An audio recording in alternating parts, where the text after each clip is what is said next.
Hello everybody, this is your educator Dia, and in this particular video I've picked up the chapter Biomolecules. Biomolecules, which is a part of your class 12th chemistry syllabus. So the entire motive behind picking up this chapter was to ensure that even the non-medicos find it relatively easier because they find it harder to relate, just like there are certain concepts in maths which us bio students find difficulty in a similar manner. They find this difficult to crack, and which is why I took up the challenge to make this chapter super palatable for all of you. And by the end of this video, I intend to do the same. So in this particular this particular video, we will be completing the entire topic of glucose. That would be the part one, and then we'll continue the remaining chapter in subsequent parts. So without any further ado, let's dive right into it. All right. So now, when I say the word biomolecules, what is it that comes to your mind? When I say biomolecules, it's a common word, but what is it really that comes to your mind? See, bio means it has got something to do with the living organisms, and molecules means molecules.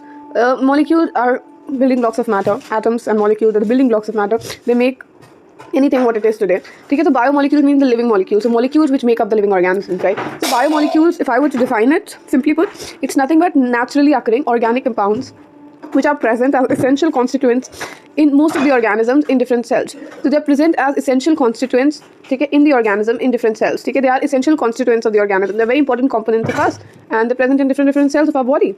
Alright, so let us see what NCERT has to say about biomolecules. So I have already highlighted some of the lines, and to be very honest with you, when it comes to biomolecules, trust me, you do not have to go beyond NCERT when it comes to biomolecule. Questions do not get asked beyond the textbook. Usually don't. And when it comes to this particular chapter particularly, do not refer to any other book apart from NCERT. NCERT is self-sufficient when it comes to this chapter. And not just that, pretty much the entire NCERT is important. For example, if I give you a little bit of glimpse into my notes, you would be able to see it for yourself that I've highlighted most of the lines, because every line has something to say, which is why I tell you, just read NCERT when it comes to this chapter. Understand it once and then just read it for yourself and you'll be good to go. Alright, let's get started. When we talk about biomolecules, so what does NCERT say? NCERT says, whatever goes on chemically within a living system falls in the domain of biochemistry. Whatever is happening chemically within our body, all that falls in the domain of biochemistry. वो सब biochemistry में आता है.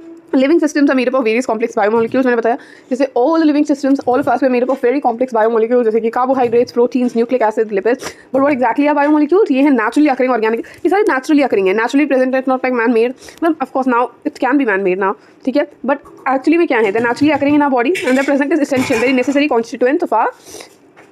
They're very necessary or very essential constituents of our body and present in different cells. All right. Let's talk about the first biomolecule, which is carbohydrates. Now, carbohydrates are, they have a general formula CxH2O whole Y, and they were considered as hydrates of carbon. So first, we'll go through the NCERT, then I'll make crisp notes with you side by side once we're done with a particular paragraph. Then we'll just, jot down all the important points, and we'll be good to go. That's how I will function, okay? Okay. So, मैंने कहा carbohydrates. नाम से क्या समझ में आ रहा है? Carbohydrates, hydrates of carbon. So earlier, a lot of people used to think that they're nothing but hydrates of carbon. Carbon के hydrates, मतलब carbon के साथ water associated, the hydrates of carbon. और उनका general formula माना जाता था CxH2O whole Y. Now, what was wrong with this formula? There was nothing wrong with this formula. A lot of carbohydrates were satisfying this formula. For example, glucose भी formula satisfy कर रहा था. A lot of carbohydrates did fit into this formula, but not all the compounds which were fitting into this particular formula, which was CxH2O whole Y, were carbohydrates. So even other compounds भी इस formula को fit कर रहे थे. And ramenose, which was C6H12O5, which is a carbohydrate, did not fit in this definition. So let me just give you a brief overview. Alright, give me a second. So देखो, we were discussing about. One second. Let me zoom it. So we were discussing about carbohydrates. Let's discuss what are carbohydrates. Now, when I use the word carbohydrates, the name itself gives you an indication that they're nothing but hydrates of carbon. I mean, that is what people assumed it to be. लोग यही मानते थे कि carbohydrates क्या हैं? They are hydrates of carbon. ठीक है? They are hydrates of carbon. Not just that, people used to believe that they have a general formula CxH2O whole Y. ठीक है? Now, where did it all go wrong? Now, see, the problem was that some of the carbohydrates did satisfy this formula. For example, glucose. Glucose, a lot of other carbohydrates as well. NCERT speaks about glucose, so we will restrict our discussion to glucose. ठीक है? अब let's say अगर आपने x और y की value यहाँ पे 2 ले ली, 2 पुट करो, what will you actually get? You will get C2H2O whole twice. Now glucose का formula I hope सबको पता होगा. It is, what is it? नहीं, आप actually में x और y की वैल्यू 6 पुट करो instead of 2. Then what will you actually get? Let's see. You get C6H, 2 6 are 12 O6. ठीक है? So as you can clearly see, means glucose fits into this general formula. That's true, right? So a lot of compounds did satisfy this formula, but that was not the problem. The issue was कि बहुत सारे ऐसे compounds जो carbohydrates नहीं भी थे, were still satisfying this formula. They were still fitting into this formula. Let me give you an example. Example: CH3COOH. Now CH3COOH actually stands for acetic acid. CH3COOH actually stands for acetic acid. Now अब मैं आगे की आपको बात करूँ तो let's see how do we go about it. अब देखो, अब let's say कि आपने x और y की वैल्यू 2 पुट करी, what do you actually get? For example this becomes C2 H2O whole 2. ठीक है, अब मैं अगर आपको देखूँ तो बन जाएगा C2 H2 2 या 4 and O2. ठीक है, क्या इसको हम एसिटिक एसिड की तरह भी लिख सकते हैं, 2 कार्बन एटम्स हैं तो CH3C और 3 hydrogen, then COOHC. Even acetic acid, which is not even a carbohydrate, was still fitting into this formula. Then we realized कि नहीं, ऐसे तो काम नहीं चलेगा. This is not how we can give the correct definition, right? This is not how it works. So we switched the definition कि नहीं, we gave a more appropriate, more nuanced, more sensible definition. Let's say अगर मैं इसका exception बताऊँ तो I'm sure you would have heard about raminose. Raminose actually में एक ट्राइसैक्राइड होती है, if I'm not wrong. Raminose is a trisaccharide. ठीक है, वो छोड़ो ट्राइसैक्राइड क्या होता है, that we'll be dealing with later in this chapter itself. Raminose की जब मैं बात करती हूँ तो raminose का जनरल फॉर्मूला होता है C6H12O5. Now raminose, which is a carbohydrate, ये कार्बोहाइड्रेट है, this is a carbohydrate, but did not fit into the formula. This actually did not fit into the formula. तब हमने realize हुआ कि नहीं, the definition that we have given is not the most appropriate one, so we might have to change it. So what is the new definition of carbohydrates है? Carbohydrates की new definition है, carbohydrates may be defined as optically active. ठीक है, polyhydroxyaldehydes or ketones are compounds which produce such units on hydrolysis. Now what do we actually mean by this? ठीक है, carbohydrates को हम define करते हैं optically active. Optically active compounds वो होते हैं which have optical activity. अब optical activity क्या होती है कि जब आप इन optically active compounds से plain polarized light पास कराओ, ठीक है, तो ये प्लेन पोलराइज लाइट को या तो क्लॉकवाइज रोटेट कर देते हैं, ठीक है, या फिर एंटी क्लॉकवाइज रोटेट कर देते हैं. या प्लेन पोलराइज लाइट को या तो क्लॉकवाइज रोटेट कर देते हैं या anti clockwise, which mean they either show dextro rotation और दे शो लीवो रोटेशन. ठीक है, the optically active polyhydroxy, poly means many, hydroxy means the OH group is the hydroxy, so they have multiple OH groups, काफी सारे OH groups मिलेंगे. The polyhydroxy aldehydes और ketone, so they either have the aldehyde functional group और they have the ketonic functional group. Aldehyde functional group क्या होता है, C double bond O, carbonyl group के एक साइड हाइड्रोजन और other side दूसरी side carbonyl chain. ठीक है, और कुछ भी हो सकता है, it could be an alkyl group here, it could be an aryl group here. ठीक है, let me just write it as it could be anything, an alkyl group, aryl group, another hydrogen as well. Now when we talk about ketones, C double bond O के दोनों side carbon chains होंगी, मतलब alkyl groups, aryl groups हो सकते हैं. These groups cannot be hydrogen. तो हम सबको पता है, all of this we study in aldehydes, ketones, carboxylic acids. तो कार्बोहाइड्रेट्स को हमने डिफाइन किया ऑप्टिकली एक्टिव, यानी वो जो प्लेन पोलराइज लाइट को या तो क्लॉकवाइज एंटी क्लॉकवाइज रोटेट कर दे. Polyhydroxy which have multiple OH groups, aldehydes या कीटोन्स, ये एल्डिहाइड्स हैं या कीटोन्स हैं, मतलब they either have the CHO group और they have the C double bond O group. ठीक है, और those compounds which produce such units on hydrolysis, या तो ऐसे कंपाउंड्स या फिर ऐसे कंपाउंड जो upon hydrolysis mean breaking down a substance in the presence of water. ठीक है, या फिर वो कंपाउंड जो हाइड्रोलिसिस पे ऐसे यूनिट्स प्रोड्यूस करते हैं, they are referred to as carbohydrates. Now some of the carbohydrates which are sweet in taste are also called sugars. इस पे हम थोड़ी देर में आएंगे. ठीक है, we will discuss that. Just remember that carbohydrates are also known as saccharides. Carbohydrates को हम सैकराइड्स भी बोलते हैं. They derive from the Greek word saccharon which means sugar. Alright, now let us understand कि हमने अब क्या कंटिन्यू किया. अब हमने कार्बोहाइड्रेट्स को कैसे डिफाइन किया. द मॉडर्न डेफिनेशन और the present day definition of carbohydrates is, ठीक है, सबसे पहला they are optically active. They are optically active means they show either dextro rotation और लीवो रोटेशन. ठीक है, कायरल कार्बन होता है इनमें. Optically active and they are polyhydroxy means multiple OH groups, तो they are polyhydroxy. Optically active polyhydroxy. Functional group could be aldehyde, दोनों ही हो सकते हैं बेटा.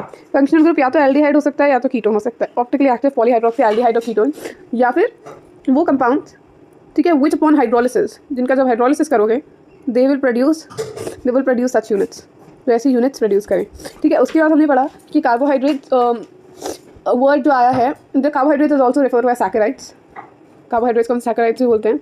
और ये जो नाम आया है ये आया from the Greek word saccharon. ये आया from the Greek word saccharon, जिसका एक्चुअली में मतलब होता है sugar. I hope that is clear to everybody so far. Alright, okay, moving on and continuing a discussion further. Now अब हम aldehydes को ना मल्टीपल कैटेगरीज में क्लासीफाई कर सकते हैं. So now what I will do is firstly I will give you an overview of what it looks like and then we will decode NCERT together. Okay, so let me just show you what it actually looks like. तो अब हम, जैसे कि मैं बता रही थी, as we were discussing, carbohydrates को हमने मल्टीपल कैटेगरीज में क्लासीफाई किया है. Carbohydrates also known as saccharides. को हमने carbohydrates also known as saccharides को हमने मल्टीपल कैटेगरीज में क्लासीफाई किया है, ठीक है। अब एनसीईआरटी ब्रीफली कार्बोहाइड्रेट्स को तीन कैटेगरी में क्लासीफाई करती है, which is monosaccharides, oligosaccharides and polysaccharides. देखो और ओलिगोसैकराइड्स के अंदर ही आते हैं बाकी disaccharide, trisaccharide, but I will label it separately because mostly because इस चैप्टर में हमें डाइसैकराइड से डील करना है, ठीक है, and we have to discuss them in detail, a little bit in detail, so which is why I separately mention disaccharide और we might even stick to what NCERT has to offer, but let's just do disaccharide separately, okay, ठीक है। तो अब carbohydrates में पहली category आती है monosaccharides, ठीक है, मोनोसैकराइड्स, ठीक है। अब मोनोसैकराइड्स की जब मैं बात करती हूँ तो monosaccharides are nothing but non hydrolysable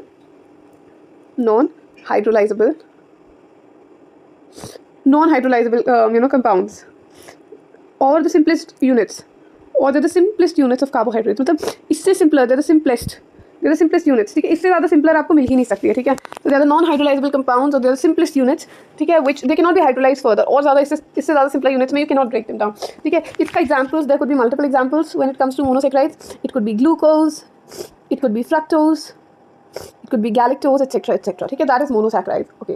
now let me tell you about disaccharides, ठीक है। अब हम जब डिस्कस करते हैं disaccharides को, ठीक है, what are disaccharides? Disaccharides are those carbohydrates which upon hydrolysis जिनका जब आप हाइड्रोलिसिस करते हो, which upon hydrolysis they will give you 2 units of monosaccharide, they will give you 2 units, ठीक है। तो आपको वो 2 मोनोसैकराइड देंगे। डाइसैकराइड वो कार्बोहाइड्रेट है जिनका जब आप हाइड्रोलिसिस करते हो यानी वाटर की प्रेजेंस में ब्रेक डाउन करते हो, they will yield 2 units of monosaccharide, ठीक है। एग्जाम्पल बहुत सारे हैं but basically the ones that we will be dealing with in this chapter would be sucrose के अलावा we have maltose and then we have lactose. अब जैसे मैं एक एग्जाम्पल अगर आपको दूँ, let's just pick up lactose. जब लैक्टोज का हाइड्रोलिसिस कराएंगे आप, वाटर की प्रेजेंस में ब्रेक डाउन कराएंगे, लैक्टोज विल यील्ड 2 units, ठीक है, 2 units देगी, 2 मोनोसैकराइड्स देगी। Lactose upon hydrolysis will yield 2 units, namely glucose and galactose, ठीक है। So this is what I actually meant when I said they will yield 2 units, ठीक है। अब डाइसैकराइड्स के बाद हमारे पास आ जाते हैं oligosaccharides. What do we have now? We have ओलिगोसैकराइड्स,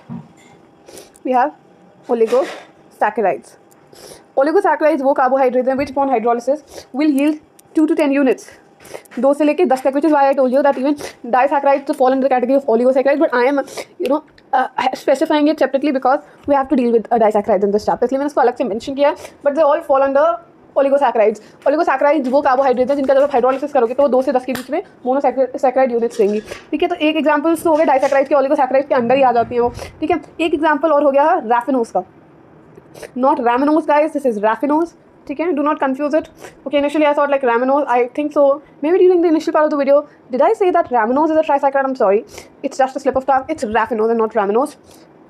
So raffinose actually में trisaccharide होता है। What is raffinose? It's a trisaccharide which upon hydrolysis will give you fructose, this upon hydrolysis will yield you fructose, glucose and galactose, ठीक है। तो this actually is a trisaccharide because it gives 3 monomeric units on hydrolysis, तो ये हो गए oligosaccharide. Now moving on to the last category which is of polysaccharides, right. अब जब हम पॉलीसैकराइड्स की बात करते हैं तो what are polysaccharides basically? Okay, so now when I say polysaccharides what do I actually mean? Polysaccharides are those compounds, those carbohydrates which yield multiple units of monosaccharides. So they, on hydrolysis, they yield many units. They yield many units of monosaccharides. Okay, and the polysaccharides that we'll be dealing with in this particular chapter are namely glycogen. Yeah, glycogen. Then we will be dealing with what do you call that? We will be dealing with starch, and the third one is cellulose. So we'll be dealing with glycogen, starch, and cellulose. Now, another classification that I'm going to make for all of you would be, see, now these carbohydrates, when I say carbohydrates, these carbohydrates have been divided into 2 more categories, sugars and non-sugars. So, जब हम starting में बात करते हैं monosaccharides, डाइसैकराइड्स, even oligosaccharides, ठीक है। Disaccharides are actually, they come under oligosaccharides. All the monosaccharides and oligosaccharides, they come under the category of sugars, means they're those carbohydrates which are sweet in taste, water soluble and all of that. Then polysaccharides, they are non-sugars. Polysaccharides are non-sugars, they're not sweet in taste, they're not soluble in water. So polysaccharides non-sugars की category में आ जाते हैं, whereas mono, di and oligo, they fall under the category of sugars. Sugars को भी हम further classify कर सकते हैं into 2 subcategories. We have reducing sugars, ठीक है, we have reducing sugars and then we have non-reducing sugars. reducing हो गया, and then we have the non-reducing sugars. Now when we talk about non-reducing sugars वो होती हैं which can reduce Fehling solution and Tollens reagent. ठीक है, तो reducing sugars वो होती हैं which can reduce Fehling solution and Tollens reagent, right? And now when I say non-reducing वो होती हैं which cannot reduce. So let me just add the word cannot here, which cannot reduce Fehling solution and Tollens reagent. I'm sure you all know what Fehling solution and Tollens reagent is. Just in case you don't, please hold your horses and you'll have to sit back. Now I can't be explaining what Fehling solution and Tollens reagent is since it's not a part of this chapter. We'll deal with Fehling solution and Tollens reagent in absolute detail in the chapter of aldehydes, ketones and carboxylic acids. Now when I say reducing sugars, अब reducing sugars में क्या आ जाती हैं? All monosaccharides, ठीक है, and even some disaccharides, मतलब कुछ disaccharides वगैरह भी आ जाती हैं. But sucrose, my dear friends, if I talk about sucrose, जिसको invert sugar भी बोलते हैं, that comes under non-reducing sugars. So I've given you a quick overview of what all we'll be dealing with. ठीक है, now without any further ado, let's get started. So as we were saying, अब देखो अब पढ़ना start करते हैं. Carbohydrates may be defined as optically active polyhydroxyaldehydes or ketones, or those compounds which produce such units upon hydrolysis. अब some of the carbohydrates which are sweet in taste, they're also called sugars. The most common sugar that we use in our home is sucrose. ठीक है, the most common sugar that we use in home, तो sugar sucrose तो है ना, मतलब sucrose sugar तो है ना. अब शुगर भी मैंने बताया for the classification into reducing and non reducing, it's non reducing sugar. ठीक है, where sugar that's present in the milk वो लैक्टोज होती है. कार्बोहाइड्रेट जैसे कि हमने पढ़ा, कार्बोहाइड्रेट्स को हम सैकराइड्स भी बोलते हैं. ठीक है, ग्रीक वर्ड सैकरॉन से आया. Carbohydrates are classified on the basis of their behaviour on hydrolysis. Carbohydrates को हम क्लासिफाई करते हैं on the basis of their behaviour on hydrolysis. How do they behave on hydrolysis? ठीक है, जैसे सबसे पहले आता है मोनोसैकराइड्स. मोनोसैकराइड्स की बात करें तो monosaccharides is a carbohydrate that can not be hydrolysed further to give simpler units of polyhydroxyaldehyde और कीटोन. मोनोसैकराइड एक कार्बोहाइड्रेट है जिसको आप और सिंपल यूनिट्स में ब्रेक नहीं कर सकते, which can not be hydrolyse further, और ज़्यादा उसका हाइड्रोलाइज नहीं कर सकते सिंपल यूनिट्स में. ठीक है, सिंपल यूनिट्स ऑफ पॉलीहाइड्रोक्सीएल्डिहाइड और कीटोन ये अपने आप में सिंपलेस्ट यूनिट होता है. Now there are about 20 monosaccharides which are known to occur in nature naturally. कुछ कॉमन एग्जांपल्स हैं सीआरटी मेंशन करती है मोनोसैकराइड्स के, वो गए ग्लूकोज या फ्रक्टोज या राइबोज. ठीक है, now then we talk about oligosaccharides. Oligosaccharides are carbohydrates which will give you 2 to 10 monosaccharide units on hydrolysis. They are called as oligosaccharides. तो ओलिगोसैकराइड्स वो कार्बोहाइड्रेट्स हैं जो आपको 2 से 10 यूनिट्स देंगी मोनोसैकराइड्स की, 2 से 10 मोनोसैकराइड यूनिट्स देंगी अपॉन हाइड्रोलिसिस. ठीक है, वो ओलिगोसैकराइड आ जाती है. जैसे कि मैंने बताया ओलिगोसैकराइड्स को हम फर्दर क्लासिफाई कर देते हैं इनटू डाइसैकराइड्स, ट्राइसैकराइड्स, टेट्रासैकराइड्स. मैंने अलग से क्लासिफाई क्यों किया था डाइसैकराइड्स को? बिकॉज हमें डील करना है डाइसैकराइड्स के साथ in this chapter. Otherwise I told you even then कि ये सब दे फॉलो अंडर ओलिगोसैकराइड्स. तो ओलिगोसैकराइड्स वो हैं जो 2 से 10 यूनिट्स देंगे, तो उसमें आ जाते हैं disaccharides, trisaccharides, tetrasaccharides, pentasaccharides, etcetera depending upon the number of monosaccharide units that they yield on hydrolysis. And the most common disaccharides are disaccharides. Oligosaccharides में सबसे ज़्यादा कॉमन क्या है? डाइसैकराइड, विच इज़ वाई मैंने उनको सेपरेटली क्लासिफाई किया था. जैसे एक डाइसैकराइड जिसका एग्जांपल दे रहे हैं, that is sucrose. Sucrose is a disaccharide and 1 molecule of sucrose का जब आप हाइड्रोलिसिस करते हो, it will give you 1 molecule of glucose and 1 molecule of fructose, whereas maltose will give you 2 molecules of only glucose. What does NCERT actually mean with this line? NCERT बोलती है कि sucrose is disaccharide which upon hydrolysis, जिसका जब आप hydrolysis करोगे इन the presence of H+ will yield you 2 units of monosaccharides. 2 units देगी आपको monosaccharides की, and those 2 units will be glucose, 1 molecule of glucose and another molecule of fructose. NCERT दूसरा example देती है of maltose. NCERT says maltose, which is another disaccharide, upon hydrolysis will give you 2 monosaccharide units, but दोनों molecules of glucose. मतलब maltose जब hydrolyse करेगी तो 2 monosaccharide units देगी, but दोनों ग्लूकोज ही होंगे. ठीक है, which is why the line that they've mentioned that there you go, whereas maltose gives only 2 molecules of only 1 glucose. दोनों molecules glucose के रहते हैं. Now when we talk about polysaccharides वो carbohydrates which will give you a large number of monosaccharide units on hydrolysis. वो carbohydrates which will give you a large number of monosaccharide units on hydrolysis, उन्हें हम polysaccharides बोलते हैं.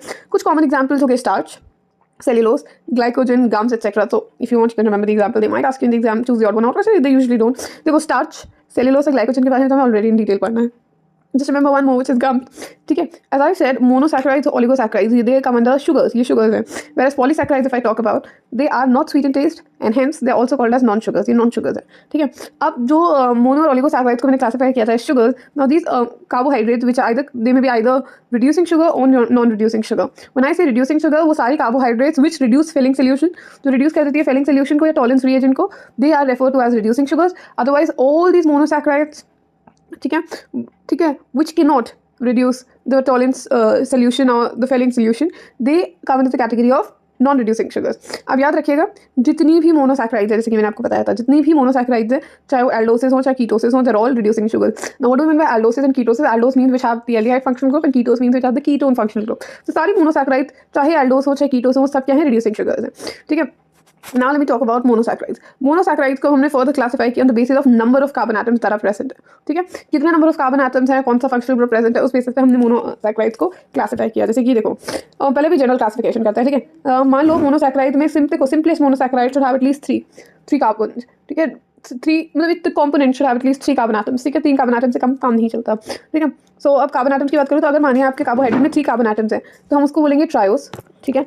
आपके carbon atom में let's say 4 carbon atoms हैं, आपके carbohydrate में 4 कार्बन एटम्स हैं तो हम उसको टेट्रोस बोलते हैं। आपके कार्बोहाइड्रेट में 5 कार्बन एटम्स हैं तो हम उसको पेंटोस बोलेंगे। आपके कार्बोहाइड्रेट में 6 कार्बन एटम्स हैं तो we will refer to it as hexose. आपके कार्बोहाइड्रेट में 7 कार्बन एटम है, we will refer to it as heptose, ठीक है। तो एल्डिहाइड्स और कीटोन्स को हमने जनरली क्लासीफाई किया, ठीक है, मतलब सॉरी कार्बोहाइड्रेट्स को हमने जनरली क्लासीफाई किया on the basis of number of carbon atoms which are present in the carbohydrates into triose, tetrose, pentose, hexose, heptose, octose, whatever, ठीक है। ऐसे बहुत फर्दर क्लासीफाई करते जाते हैं, ठीक है। अब now we will classify on the basis of the functional group that is present. Now if the monosaccharide या फिर मतलब हाँ, अगर एक monosaccharide contains the aldehyde group, अगर एल्डिहाइड फंक्शनल ग्रुप प्रेजेंट है मोनोसैक्राइड में, हम उन्हें एल्डोसिस बोलते हैं, एल्डोस बोलते हैं। And if it contains the ketone group which is the ketone group, हम उसे कीटोस बोलते हैं। I hope that is clear, ठीक है। तो अभी तो मैंने on the basis of number of carbon atoms classify किया था, now I classified on the basis of the functional group that is present. तो if the monosaccharide that I'm dealing with has the aldehyde functional group, मैं उसको aldoses बोलूँगी। अब मान लो यहाँ में क्लासीफाई किया aldotriose, aldotetrose, aldopentose, aldohexose, Aldo हेप्टोस।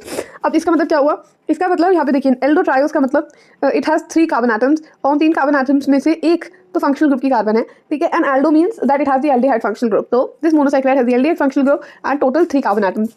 ऐसे एल्डो टेट्रोस की बात करती हूँ तो it has the aldehyde functional group and total of 4 carbon atoms including the carbon of the aldehyde functional group. ऐसे aldopentose, aldohexose, ऐसे aldoheptose. Now if the monosaccharide contains a keto group, हम उसको क्या बोलते हैं, ketoses. We refer to it as ketoses. Keto जैसे कि ketotriose, ketotetrose, ketopentose, ketohexose, ketoheptose, मतलब उसमें एक कीटो ग्रुप है and there are total 3 carbon atoms including the carbon atom of keto functional group. All right, now let's move on to understand the structure of glucose. What do we actually mean by glucose? ठीक है, glucose की बात करें तो glucose is present in sweet fruits and honey. Glucose किसमें present होता है, sweet fruits और हनी में। Ripe grapes also contain glucose in large amounts. जो राइप ग्रेप्स हैं उनमें भी ग्लूकोज होती है लार्ज अमाउंट्स में। Not just that, preparation of glucose की बात करें तो हम ग्लूकोज को प्रिपेयर कर सकते हैं from sucrose. What is sucrose, cane sugar. सबसे पहले हम ग्लूकोज को प्रिपेयर करेंगे from cane sugar which is sucrose, ठीक है। Then we will prepare glucose. तो नाउ लेट अस सी कि कैसे हम इसे सुक्रोज से, स्टार्च से प्रिपेयर करते हैं, प्रिपरेशन ऑफ ग्लूकोज, ठीक है। फिर हम डील करेंगे एनसीईआरटी से, जैसे कि अभी तक हमने करा, and then we will read it from NCERT to give it a little of contour and shape. Okay, अब हम बात करते हैं कैसे हम इसे क्लासीफाई करते हैं एज पर एनसीईआरटी, ठीक है। How do we prepare glucose, ठीक है। तो सबसे पहले हम ग्लूकोज को प्रिपेयर करते हैं फ्रॉम सुक्रोज, ठीक है। सबसे पहले हम ग्लूकोज को प्रिपेयर करते हैं फ्रॉम सुक्रोज। तो सुक्रोज का जनरल फॉर्मूला होता है C12H22O11, ठीक है। This is the general formula of sucrose, ठीक है। Sucrose is also refer to as cane sugar, इसका जब हाइड्रोलिसिस करते हैं, यानी इसमें वाटर ऐड कराते हैं, इसका जब हाइड्रोलिसिस करते हैं, वाटर ऐड कराते हैं in the presence of H+, ठीक है। तो आपको क्या मिलता है, what do you actually obtain, oh I am sorry, what is it that you actually obtain. Sucrose का जब आप हाइड्रोलिसिस कराते हो इन the presence of water, what do you actually obtain, you obtain C6H12O6, ठीक है, 1 molecule of glucose, and C6H12O6 another molecule which has the same molecular formula, but this is another molecule of fructose. So you obtain 1 molecule of glucose and another molecule of fructose. This is what happens when you prepare it from sucrose, ठीक है। आप sucrose से जब prepare करते हो तो आप क्या करते हो, सुक्रोज जो केन शुगर होता है उसका जब आप हाइड्रोलिसिस कराते हैं in the presence of H+ acidic medium में थोड़ा सा एसिड डाल के, आपको 2 मोनोसैक्राइड यूनिट्स मिलती हैं, 1 ऑफ ग्लूकोज, 1 इज फ्रक्टोज। अब दोनों का molecular formula you can see same ही है, विच इज C6H12O6, ठीक है, but they differ at the level of the functional group, ठीक है। Glucose is an aldose whereas fructose is a ketose. Now you all know what is an aldose and what is a ketose. तो मतलब glucose में, glucose if I talk about has the aldehyde functional group, and fructose if I talk about has the keto functional group. I hope that is clear to everybody. All right, ठीक है। Now let us discuss how do we prepare it from starch. अब जब हमें glucose को commercially prepare करना होता है on a larger scale, we prepare it from starch. हम उसे किससे प्रिपेयर करते हैं, we prepare it from starch, ठीक है। अब स्टार्च का फॉर्मूला होता है C6, स्टार्च पॉलीसैकेराइड, ध्यान रखिएगा, C6H10O5 whole N, C6H10O5 whole N का रिएक्शन कराया जब हमने N मॉलिक्यूल्स ऑफ वाटर के साथ, N मॉलिक्यूल्स ऑफ वाटर, ठीक है, इन the presence of H+ eight a temperature of 373 kelvin, 373 के अराउंड टेम्परेचर होता है, तो हम लगभग बॉयल कर रहे होते हैं, ठीक है। सॉरी, नॉट 373, इट्स 393 रादर, ठीक है। या I think you should check it in NCERT one, I think it's 393, ठीक है। तो in at a temperature of 393 kelvin और एक एटमॉस्फेरिक प्रेशर होता है 2 से 3 atm का एटमॉस्फेरिक प्रेशर होता है। व्हाट यू एक्चुअली गेट ठीक है। अब याद रखिएगा ये है starch C6H10O5 whole N molecules of water के साथ आपने रिएक्ट कराया तो आपको क्या मिलता है N मॉलिक्यूल्स ऑफ C6H12O6। तो जैसे कि आप देख सकते हैं C6H10O5 है, ठीक है। N मॉलिक्यूल्स ऑफ वाटर के साथ आप रिएक्ट कराओगे तो 2 हाइड्रोजन भी यहाँ आ जाएंगे, तो इससे बिकम H12, यहाँ एक ऑक्सीजन था तो O5 से O6 हो जाएगा। तो आप somewhere I am trying to show it's balance, ठीक है, बैलेंस हो रहा है। तो आपको N molecules mean lot of molecules glucose मिल जाएंगे। This is the method of preparing glucose on a commercial scale, ठीक है। अब यहाँ पे ध्यान रखिएगा N is nothing but the number of units, N is number of units, ठीक है, कितने नंबर ऑफ यूनिट्स होंगे। और अब उसके बाद now we will first let's get over with this and then we will study about the structure of glucose, ठीक है। तो सबसे पहले अभी ये देखते हैं ग्लूकोज की हम बात करें तो ग्लूकोज पहले तो कहाँ प्रेजेंट होता है। देखो ग्लूकोज फ्री स्टेट में भी प्रेजेंट होता है, कंबाइंड स्टेट में भी प्रेजेंट होता है। When we talk about presence of glucose is present in sweet fruits. Glucose present होता है स्वीट फ्रूट्स में, हनी में, राइप ग्रेप्स जो होते हैं, जो राइपन ग्रेप्स होते हैं, जो और ज़्यादा पक जाते हैं अंगूर, दे contain glucose in large amounts, ठीक है।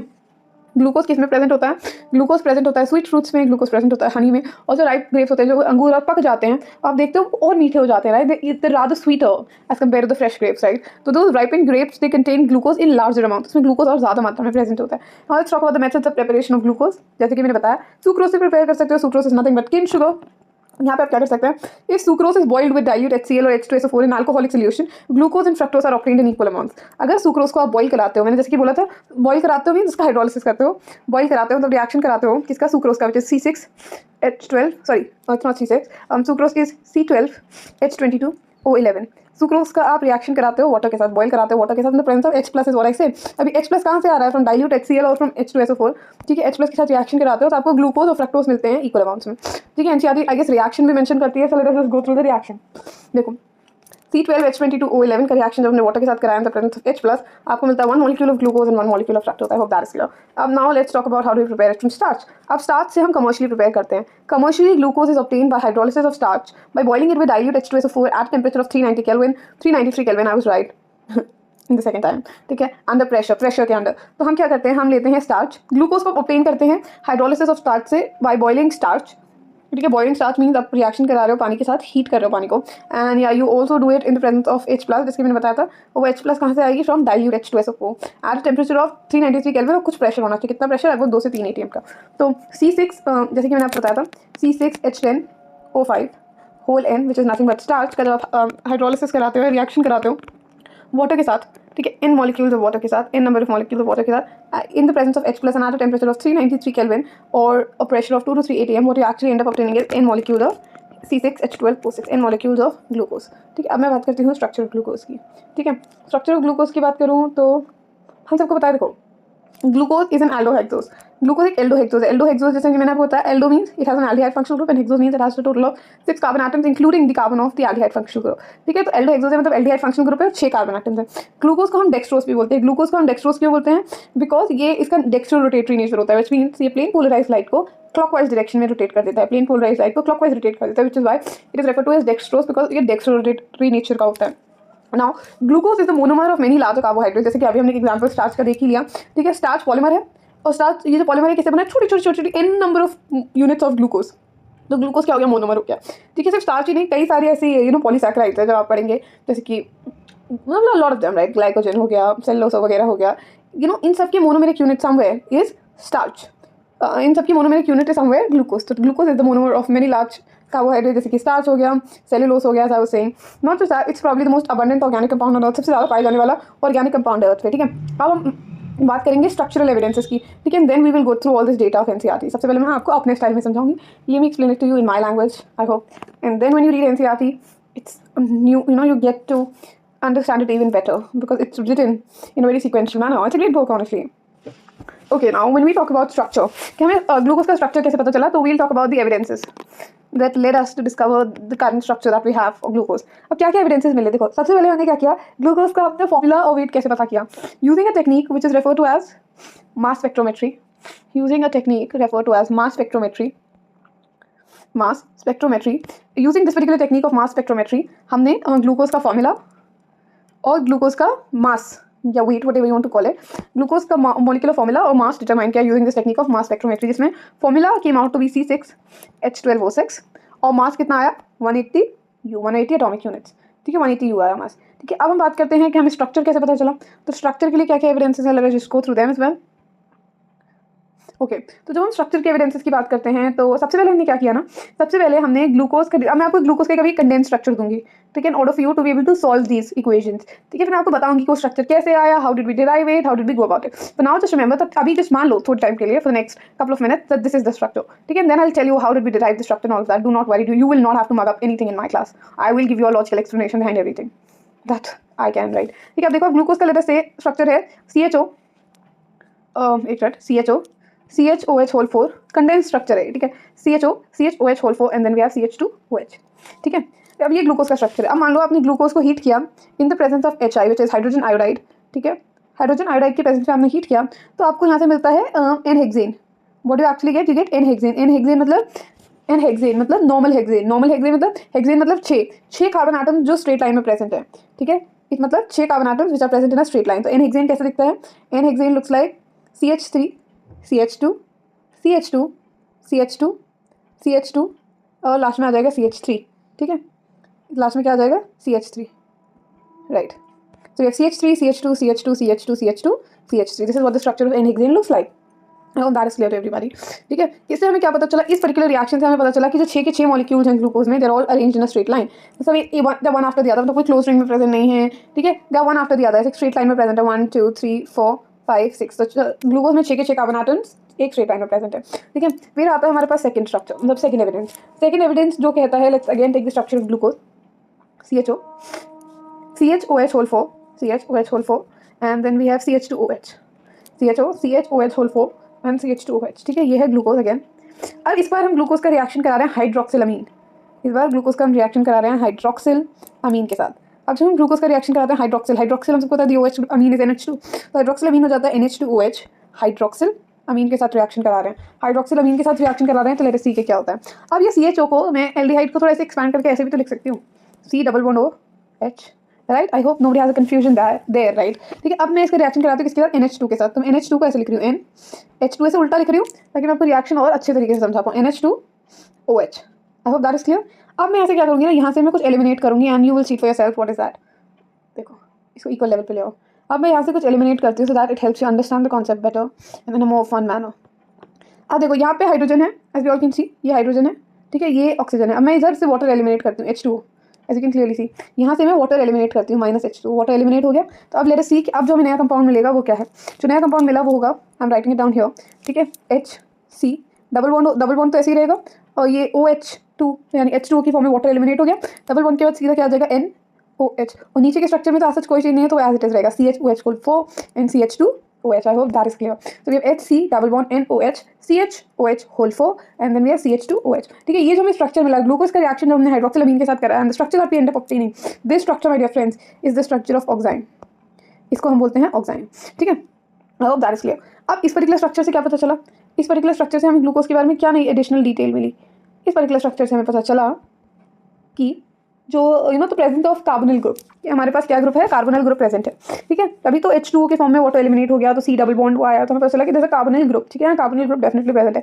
अच्छा, एक और रिएक्शन कराया गया था जिससे हमने और भी कंफर्म कर लिया कि हाँ पक्का कार्बोनिल ग्रुप अब तो पक्का है ही है, ठीक है। Again let us draw the structure of glucose, CHOH whole 4, ठीक है, CH2OH।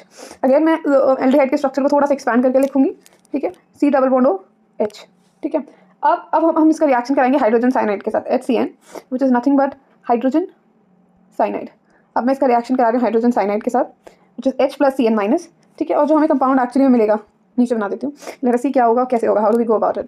अब देखिए व्हाट रियली हैपेंस इज, देखिए यहाँ पे ना एक पहला बॉन्ड सिग्मा, दूसरा बॉन्ड पाई, किसी को भी सिग्मा ले लो, किसी को भी पाई ले लो। मान लो ये मैंने सिग्मा लिया तो ऊपर वाला पाई ले लीजिए। अभी पाई बॉन्ड टूटा, पाई बॉन्ड के दोनों इलेक्ट्रॉन्स ऑक्सीजन पे आ गए, because oxygen is more electronegative than carbon, तो ऑक्सीजन पे एक नेगेटिव चार्ज, कार्बन पे एक positive charge. I hope that is clear, इतना समझ आया, ठीक है। अब क्या होगा, अब सिंस ऑक्सीजन पे एक नेगेटिव चार्ज आ गया है और एक बॉन्ड टूट गया है, क्या होगा, जैसे कि हम सबको पता है पॉजिटिव वाला नेगेटिव पे जाएगा, नेगेटिव वाला पॉजिटिव पे अटैक करेगा, तो ये पॉजिटिव H+OH पे जाएगा, वंस अगेन पॉजिटिव H+O- पे जाएगा, और CN- पॉजिटिव कार्बन पे जाएगा। So the structure we end up obtaining here is, C hydrogen तो लगा हुआ ही था, ऑक्सीजन पे माइनस था, तो O- के साथ H+ कंबाइन करके OH बना लेगा, ठीक है। और C पे प्लस चार्ज था तो CN- उसको न्यूट्रलाइज कर देगा, तो यहाँ पे CN- ने आके अटैक कर लिया, यहाँ पे CN- ने आके अटैक कर लिया। बाकी नीचे का स्ट्रक्चर तो एज इट इज रहेगा, नीचे तो कोई चेंज नहीं हो रहा था, this would be CHOH whole 4 and then we have CH2OH। I hope that is clear, ठीक है। तो अब ये जो हमें स्ट्रक्चर मिला, this is the structure called as cyanohydrin, ठीक है, स्ट्रक्चर को हम क्या बोलते हैं, cyanohydrin.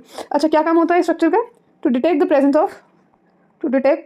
Of a C double bond O group which is a carbonyl group। इन दोनों रिएक्शन से, जो प्रीवियस 2 रिएक्शन से, जहाँ पे हम ग्लूकोज का रिएक्शन हमने कराया हाइड्रोक्सिलामीन के साथ टू गेट ऑक्साइन, या अभी हम ग्लूकोज का रिएक्शन जैसे करा रहे हैं हाइड्रोजन साइनाइड के साथ to get cyanohydrin, both these reactions confirm the presence of a carbonyl group.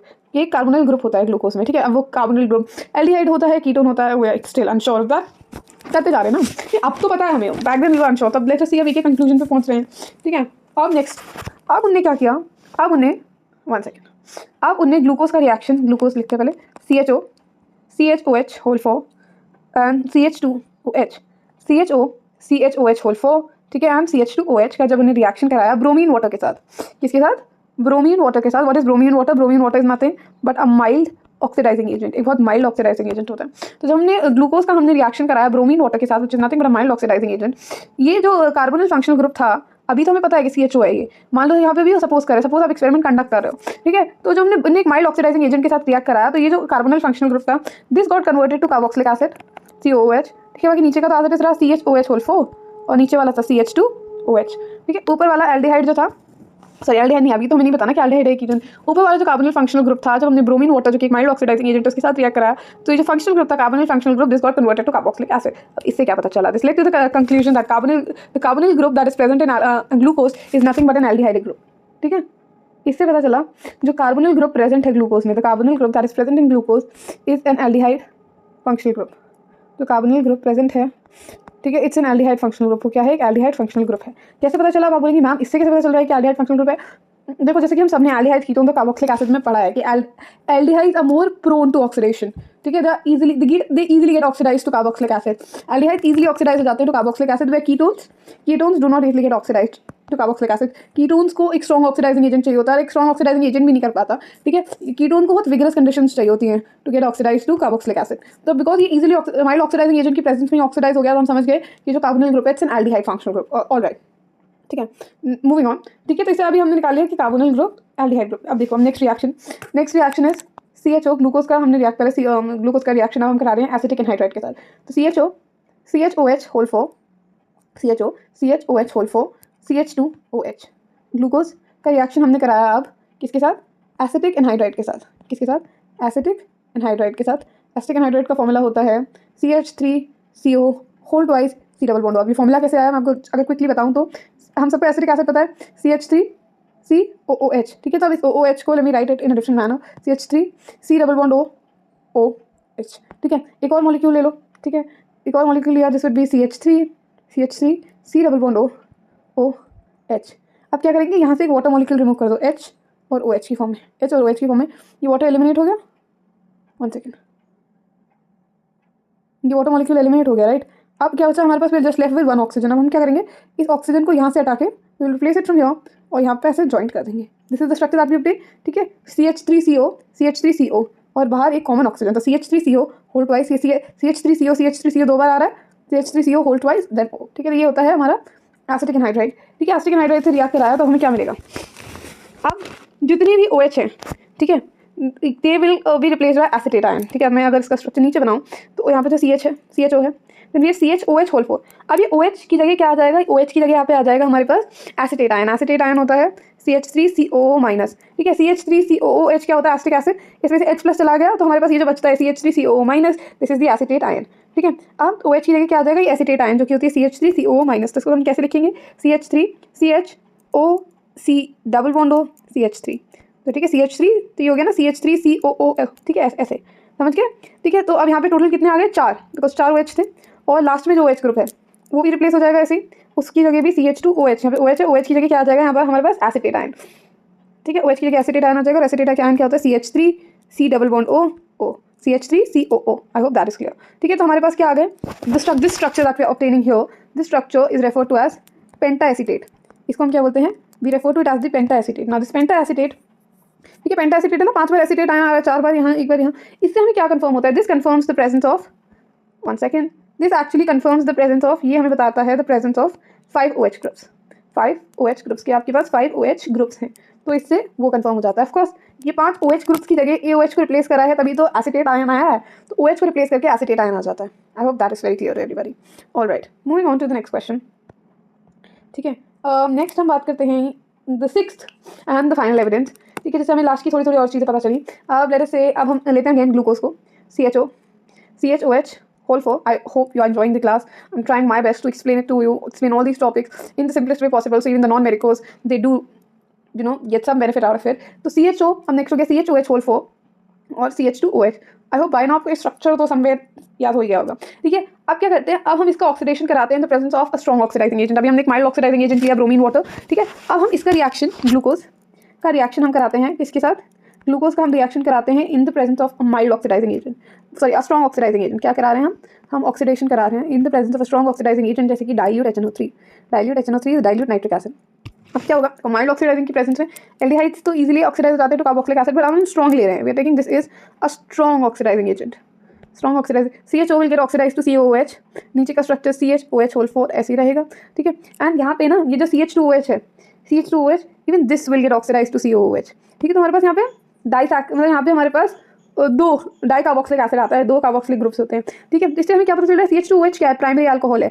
OH जिस कार्बन से अटैच्ड है, फर्दर एक ही कार्बन से अटैच्ड है, प्राइमरी अल्कोहल। यानी यहाँ पे प्राइमरी अल्कोहल ऑक्सीडाइज हो रहा है, जिसका मतलब हम क्या कह सकते हैं, this reaction confirms the presence of one. ये रिएक्शन हमें कंफर्म करता है the presence of one primary alcohol.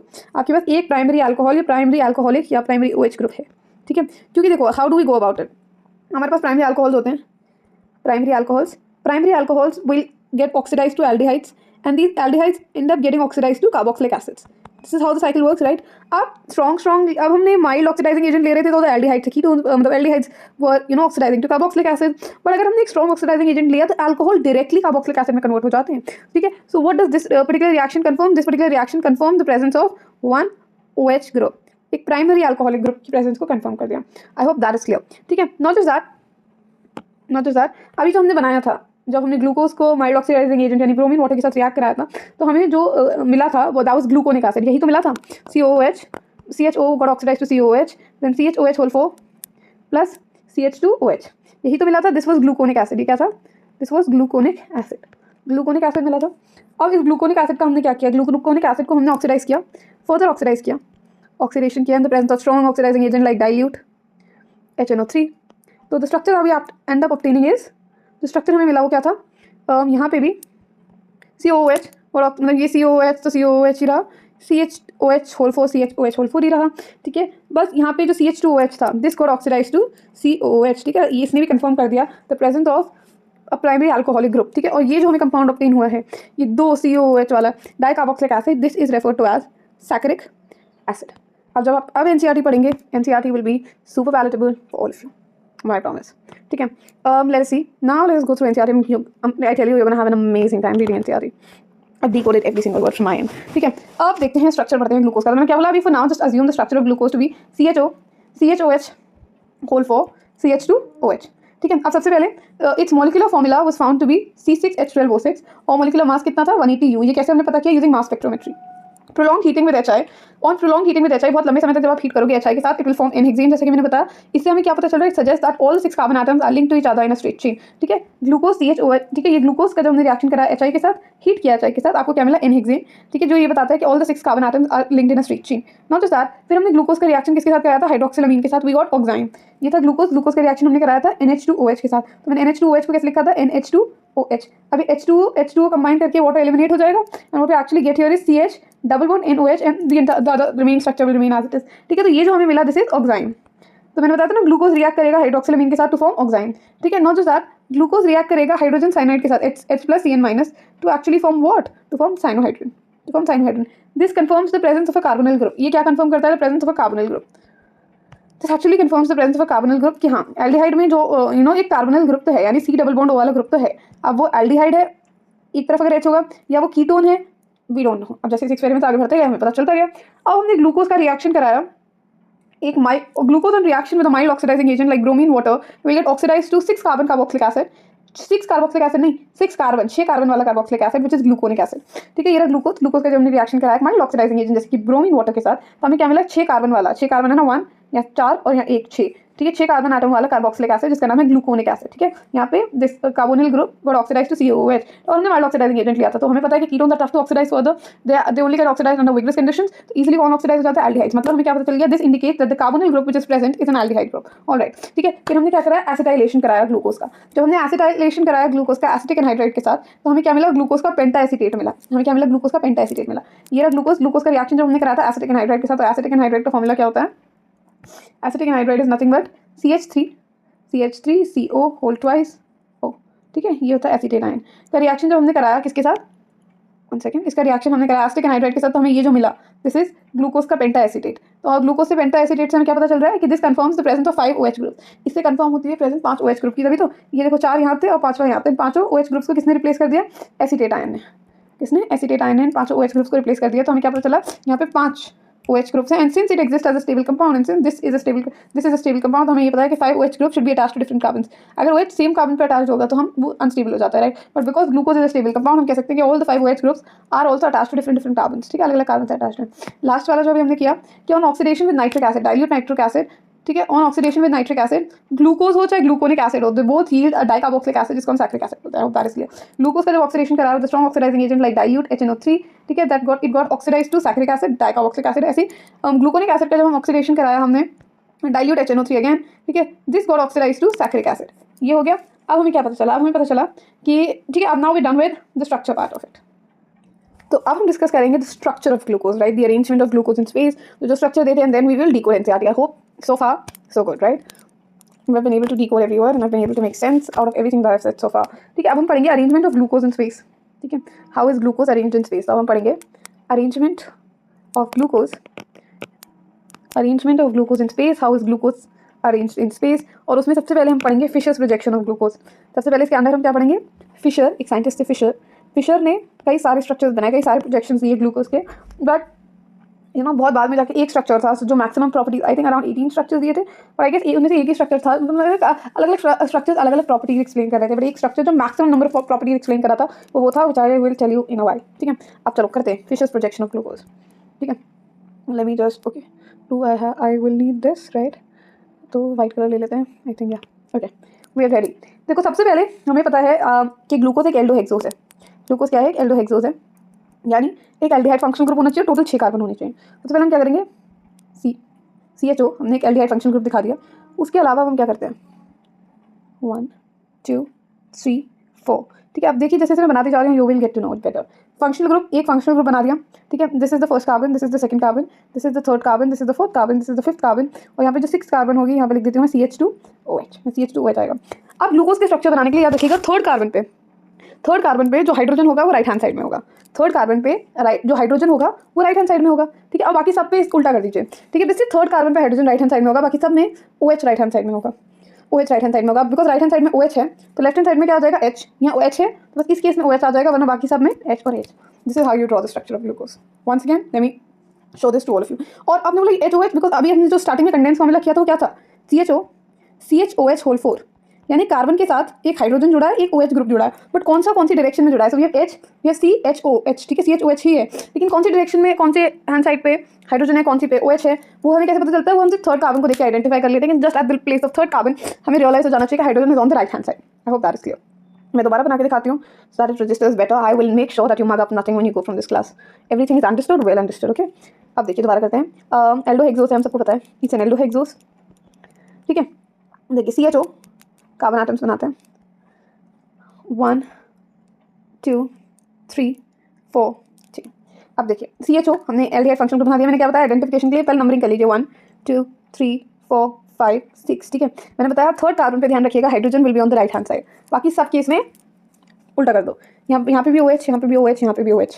ठीक है, और नीचे क्या आ जाता है? नीचे आ जाता है CH2OH। ठीक है, अब since OH right hand side पे तो लेफ्ट हैंड साइड पे H, यहाँ पे OH राइट हैंड साइड पे तो लेफ्ट हैंड साइड पे H, H right hand side पे तो लेफ्ट हैंड साइड पे OH, OH right hand side पे तो लेफ्ट हैंड साइड पे H। I hope we are done with the structure. अच्छा, अब हम बात करते हैं ग्लूकोज की नेमिंग की। अब हम इसको नेम कैसे करते हैं? अब हम बात करेंगे ग्लूकोज की नेमिंग की। ठीक है, ग्लूकोज को नेम कैसे किया जाता है। ऑलराइट, तो नेमिंग के लिए भी कुछ चीज़ें हैं जो हमने कंसिडरेशन में ली। देखो, नेम लिखा जाता है ग्लूकोज का, पहले मैं आपको नेम बताती हूँ, फिर मैं आपको डिकोड करती हूँ कि हमने वो नेम क्यों लिखा। ग्लूकोज का नेम करा जाता है आज D प्लस ग्लूकोज। ग्लूकोज का नाम होता है D प्लस ग्लूकोज। ठीक है, अब मैं बताती हूँ कि ईच वर्ड का सिग्निफिकेंस क्या है इसमें। ठीक है, अब देखो डी का मतलब क्या है, डी का मतलब है जो लास्ट कायरल कार्बन है, last chiral carbon, I hope you all know what is a chiral carbon. Last chiral carbon या लास्ट एसिमेट्रिक कार्बन जो है, एसिमेट्रिक कार्बन मतलब वो कार्बन जिसकी चारों valencies are satisfied by 4 different groups, जो कि इस पर्टिकुलर केस में है दिस द फिफ्थ कार्बन। ठीक है, आप देखेंगे चारों अलग ग्रुप्स अटैच्ड हैं, एक है H, एक है CH2OH, एक है OH और यहाँ पे क्या अटैच्ड है CH, यहाँ पे CHOH हो जाएगा ज़्यादा से ज़्यादा अगर इसको कंबाइंड भी आप ले लोगे तो। ठीक है, तो ये जो लास्ट कायरल कार्बन है, लास्ट कायरल कार्बन वो कार्बन जिसकी चारों valencies are satisfied by 4 different group, ठीक है, उसके बेसिस पे करते हैं। अब क्या करते हैं उसके बेसिस पे, तो हम देखो जो लास्ट कायरल कार्बन है यानी लास्ट एसिमेट्रिक कार्बन जो है, अगर उसमें OH राइट हैंड साइड पे है, ठीक है, तो हम यूज़ करते हैं कैपिटल D।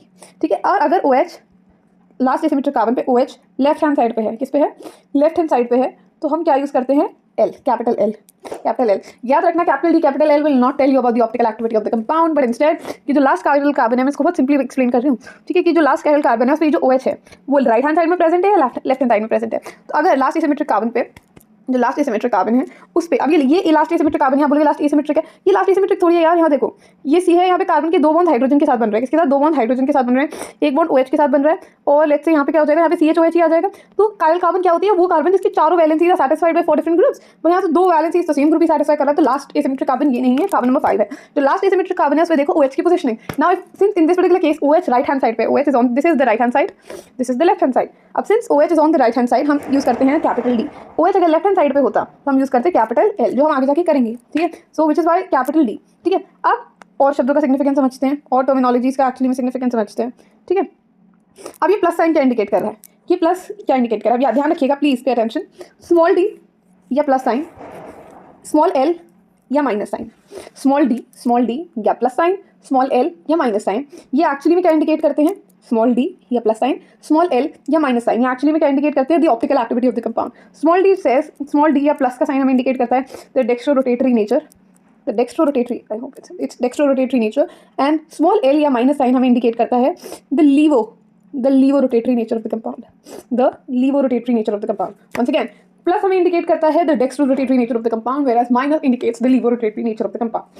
अब ये डिनोशंस क्यों आए, हमने क्यों यूज किया, क्विक ओवरव्यू हम एनसीईआरटी में सब पढ़ेंगे line by line, like we did, like we been doing from the last 1 hour, right. अब देखिए हमने ये डिनोशंस कैसे यूज किए, where did it come from, तो मैं आपको क्विकली जस्ट ओवरव्यू दे देती हूँ। Where is it, one second, अब देखिए समझने की कोशिश कीजिएगा and you will be good to go. अब देखिए यहाँ पे ना, यहाँ एक कार्बन ले लीजिए, यहाँ पे CHO, COH, H, CH2OH। अब जैसे कि हम देख सकते हैं ये क्या है, क्या दिख रहा है आपको, ये एक्चुअली में एक एल्डोट्रायोस है। What is it, it's an aldotriose. 1 2 3 carbon है, राइट, 1 2 3 कार्बन है, 3 कार्बन है, 3 कार्बन के लिए हम क्या यूज़ करते हैं, एल्डोट्रायोस। ठीक है, एल्डिहाइड फंक्शनल ग्रुप है पहली चीज़, तो CHO functional group, I hope सबको एविडेंट है। ठीक है, और 3 कार्बन आटम, तो ये aldotriose, and this aldotriose is known as glyceraldehyde. तो मैं आपको क्या समझाने की कोशिश कर रही हूँ, समझना। ठीक है, तो ये ग्लिसरैल्डिहाइड का स्ट्रक्चर है। अब हम ना सारी डिनोशंस ग्लिसरैल्डिहाइड की कंसिडरेशन में करते हैं, ग्लिसरैल्डिहाइड को हमने डिनोशन बना दिया है अपना। ठीक है, ग्लिसरैल्डिहाइड को हमने मेन डिनोशन बना दिया, ग्लिसरैल्डिहाइड के बेसिस पे ही हम सभी स्ट्रक्चर्स के ऐसे नेमिंग करने लगे। मान लो ये ग्लिसरैल्डिहाइड का स्ट्रक्चर है। ठीक है, अब ग्लिसरैल्डिहाइड के स्ट्रक्चर में हम क्लियरली देख सकते हैं कि OH कहाँ पे है, राइट हैंड साइड पे है। ग्लिसरैल्डिहाइड में OH जो है लास्ट कायरल कार्बन यही है। ठीक है, ये है last chiral carbon, the second carbon here, ये लास्ट कायरल कार्बन है। लास्ट कायरल कार्बन पे OH is present on the right hand side, तो इस स्ट्रक्चर को हम क्या बोलते हैं, डी ग्लिसरैल्डिहाइड। इस स्ट्रक्चर का हमने नाम क्या रखा, डी ग्लिसरैल्डिहाइड। ठीक है, और यहीं पे अगर लास्ट OH ग्रुप पे, मतलब ये जो लास्ट OH ग्रुप था, अगर ये राइट हैंड साइड पे प्रेजेंट ना होके लेफ्ट हैंड साइड पे प्रेजेंट होता तो हम उसको बोलते थे एल ग्लिसरैल्डिहाइड। ठीक है, तो उसी के बेसिस पे, इसी के बेसिस पे हमने ये जो स्ट्रक्चर था दिया, आप देख सकते हैं प्रीटी मच काफ़ी रिजेम्बलेंस है। ठीक है, तो यहीं से वो चीज़ हमने डिराइव की कि अगर लास्ट कायरल कार्बन पे OH राइट हैंड साइड पे है तो हम कैपिटल D यूज़ करेंगे, लास्ट कायरल कार्बन पे अगर OH जो है वो लेफ्ट हैंड साइड पे हम कैपिटल L यूज़ करेंगे। I hope that is clear to everybody. Alright, moving on. ठीक है, अब हम बात करते हैं the cyclic structure of glucose की।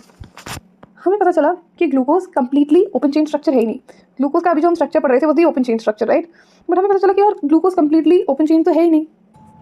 तो बहुत सारी चीज़ें ऐसे सामने आई जिससे हमें ये मानना हमारे लिए मुश्किल हो रहा था कि ग्लूकोज का जो स्ट्रक्चर है वो कंप्लीटली ओपन चेन है। क्यों, अब मैं बताती हूँ क्या क्या एविडेंसेस सामने आए। एविडेंसेस जैसे कि जो ग्लूकोज है, देखो ग्लूकोज में हमें सबको पता है इट्स एन एल्डोस। अब तो there is no doubt about it, there is no two ways about it. हम सबको पता है कि ग्लूकोज जो है वो क्या है, एक एल्डोहेक्सोस है, एल्डिहाइड फंक्शनल ग्रुप है। बट अगर ग्लूकोज में एल्डिहाइड फंक्शनल ग्रुप है, despite having the aldehyde functional group, glucose कुछ टेस्ट दे ही नहीं रहा था जो एल्डिहाइड देता है। जैसे कि ग्लूकोज शिफ्ट टेस्ट नहीं देता, ग्लूकोज डिड नॉट गिव शिफ्ट टेस्ट। ठीक है, ग्लूकोज एडिशन प्रोडक्ट नहीं बना रहा था NaHSO3 के साथ, glucose did not give the addition product with NaHSO3। तो despite having the aldehyde group ये ग्लूकोज ये सारे रिएक्शन क्यों नहीं शो कर रहा है? Glucose was not reacting with शिफ्ट टेस्ट, मतलब ग्लूकोज शिफ्ट टेस्ट नहीं दे रहा था, glucose was not reacting with NaHSO3, वो एडिशन प्रोडक्ट नहीं दे रहा था NaHSO3 के साथ। तीसरी चीज़ ये तो पहली, दूसरी तीसरी चीज़ क्या थी? ग्लूकोज का जो पेंटा एसीटेट था, अभी हमने पढ़ा था pentaacetate of glucose, we did discuss right the penta acetate of glucose। तो जो पेंटा एसीटेट है ग्लूकोज का, that does not react with hydroxylamine, हाइड्रोक्सिलामीन के साथ वो रिएक्ट नहीं करता, हाइड्रोक्सिलामीन के साथ रिएक्ट नहीं करता। सो इन सारी चीज़ों से हम क्या कंक्लूड कर सकते हैं यार? ग्लूकोज में एल्डिहाइड ग्रुप तो है, बट फिर despite having the aldehyde group वो शिफ्ट टेस्ट क्यों नहीं दे रहा? एल्डिहाइड्स तो शिफ्ट टेस्ट देते हैं, ठीक है। अब despite having the aldehyde group को एडिशन प्रोडक्ट क्यों नहीं बना रहा है NaHSO3 के साथ? Because aldehydes do make an addition product with NaHSO3, ठीक है, सोडियम हाइड्रोजन सल्फाइड के साथ, ठीक है। क्यों नहीं बना रहा? तो ये सोडियम बाइसल्फाइड के साथ क्यों नहीं बना रहा एडिशन प्रोडक्ट? पेंटा एसीटेट जो ग्लूकोज का है वो हाइड्रोक्सिलामीन के साथ क्यों नहीं रिएक्ट कर रहा? तो ये सारी चीज़ें हमें सिर्फ एक ही तरफ इंडिकेट कर रही थी। And what was that? ये सारी चीज़ हमें एक तरफ इंडिकेट कर रही थी, वो चीज़ थी कि ग्लूकोज में इंडीड एल्डिहाइड फंक्शनल ग्रुप है, but there is an absence of free aldehyde functional group, यानी वो एल्डिहाइड फंक्शनल ग्रुप जो है वो फ्री नहीं है। So there is an absence of aldehyde, there is an absence of free aldehyde group, यानी वो जो एल्डिहाइड ग्रुप है वो फ्री नहीं है, यानी वो किसी के साथ बॉन्ड फॉर्मेशन में इन्वॉल्व है, which is why it's not giving all these test, right. तो वहाँ से हमने अंदाजा लगाया कि मे बी ग्लूकोज का जो स्ट्रक्चर अभी हमारे सामने आया है, may not necessarily be the entire structure, ठीक है, ग्लूकोज का एग्जैक्ट स्ट्रक्चर नहीं है, ठीक है। फिर और भी कई सारी चीज़ें सामने आई, ठीक है, ये तो चलो वो था, आप समझते हैं और क्या क्या हुआ। तो ग्लूकोज का हमें समझ में आया कि वो जो स्ट्रक्चर अभी हमने पढ़ा, that might not be the true structure, right. और वो स्ट्रक्चर भी ग्लूकोज जो फिशर प्रोटेक्शन था वो वाला, वो ग्लूकोज की मैक्सिमम प्रॉपर्टीज को एक्सप्लेन कर पा रहा था, बट सारी प्रॉपर्टीज को तो एक्सप्लेन नहीं कर पा रहा था। वो ये नहीं बता रहा कि ये जो है स्ट्रक्चर शिफ्ट टेस्ट क्यों नहीं दे रहा, या एडिशन प्रोडक्ट क्यों नहीं बना रहा NaHSO3 के साथ, या फिर इसका पेंटा एसीटेट हाइड्रोक्सिलामीन के साथ क्यों नहीं रिएक्ट कर रहा। तो वो एक स्ट्रक्चर सारी चीज़ एक्सप्लेन नहीं कर पाया। तो वहाँ से हमारे पास आया कि may be glucose actually close structure में एग्जिस्ट करता है, ठीक है। अब मैं आपको समझाऊंगी कि क्लोज स्ट्रक्चर ऑफ ग्लूकोज कैसे बना, बट बिफोर दैट हम एक्चुअली में whatever we have learned so far, let us just go through the lines of NCERT, ठीक है। फिर हम एक्चुअली में क्लोज स्ट्रक्चर की बात करेंगे, and then we will wrap up this particular video, alright. अब जैसे कि मैं आपको बता रही थी, as we were discussing where did we leave, या हमने यहाँ रिएक्शंस तक समझ लिया था। I hope everything is crisp and clear so far, ठीक है। अब देखिए जो एग्जैक्ट स्पेशल अरेंजमेंट है डिफरेंट OH ग्रुप्स का was given by Fisher after studying many other properties। जो एग्जैक्ट स्पेशल अरेंजमेंट है डिफरेंट OH ग्रुप्स का ग्लूकोज में, that was given by Fisher after studying many properties। its configuration is currently represented as 1, ये इसकी exact configuration है। So gluconic acid is represented as 2, ये gluconic acid का structure है और ये saccharic acid di carboxylic acid का structure है, ठीक है। तो अभी देखिए ये तो मैंने एडिशनल डायग्राम ऐड किया, this was not a part of the text book, as you can see it for yourself to explain you the difference between the two better.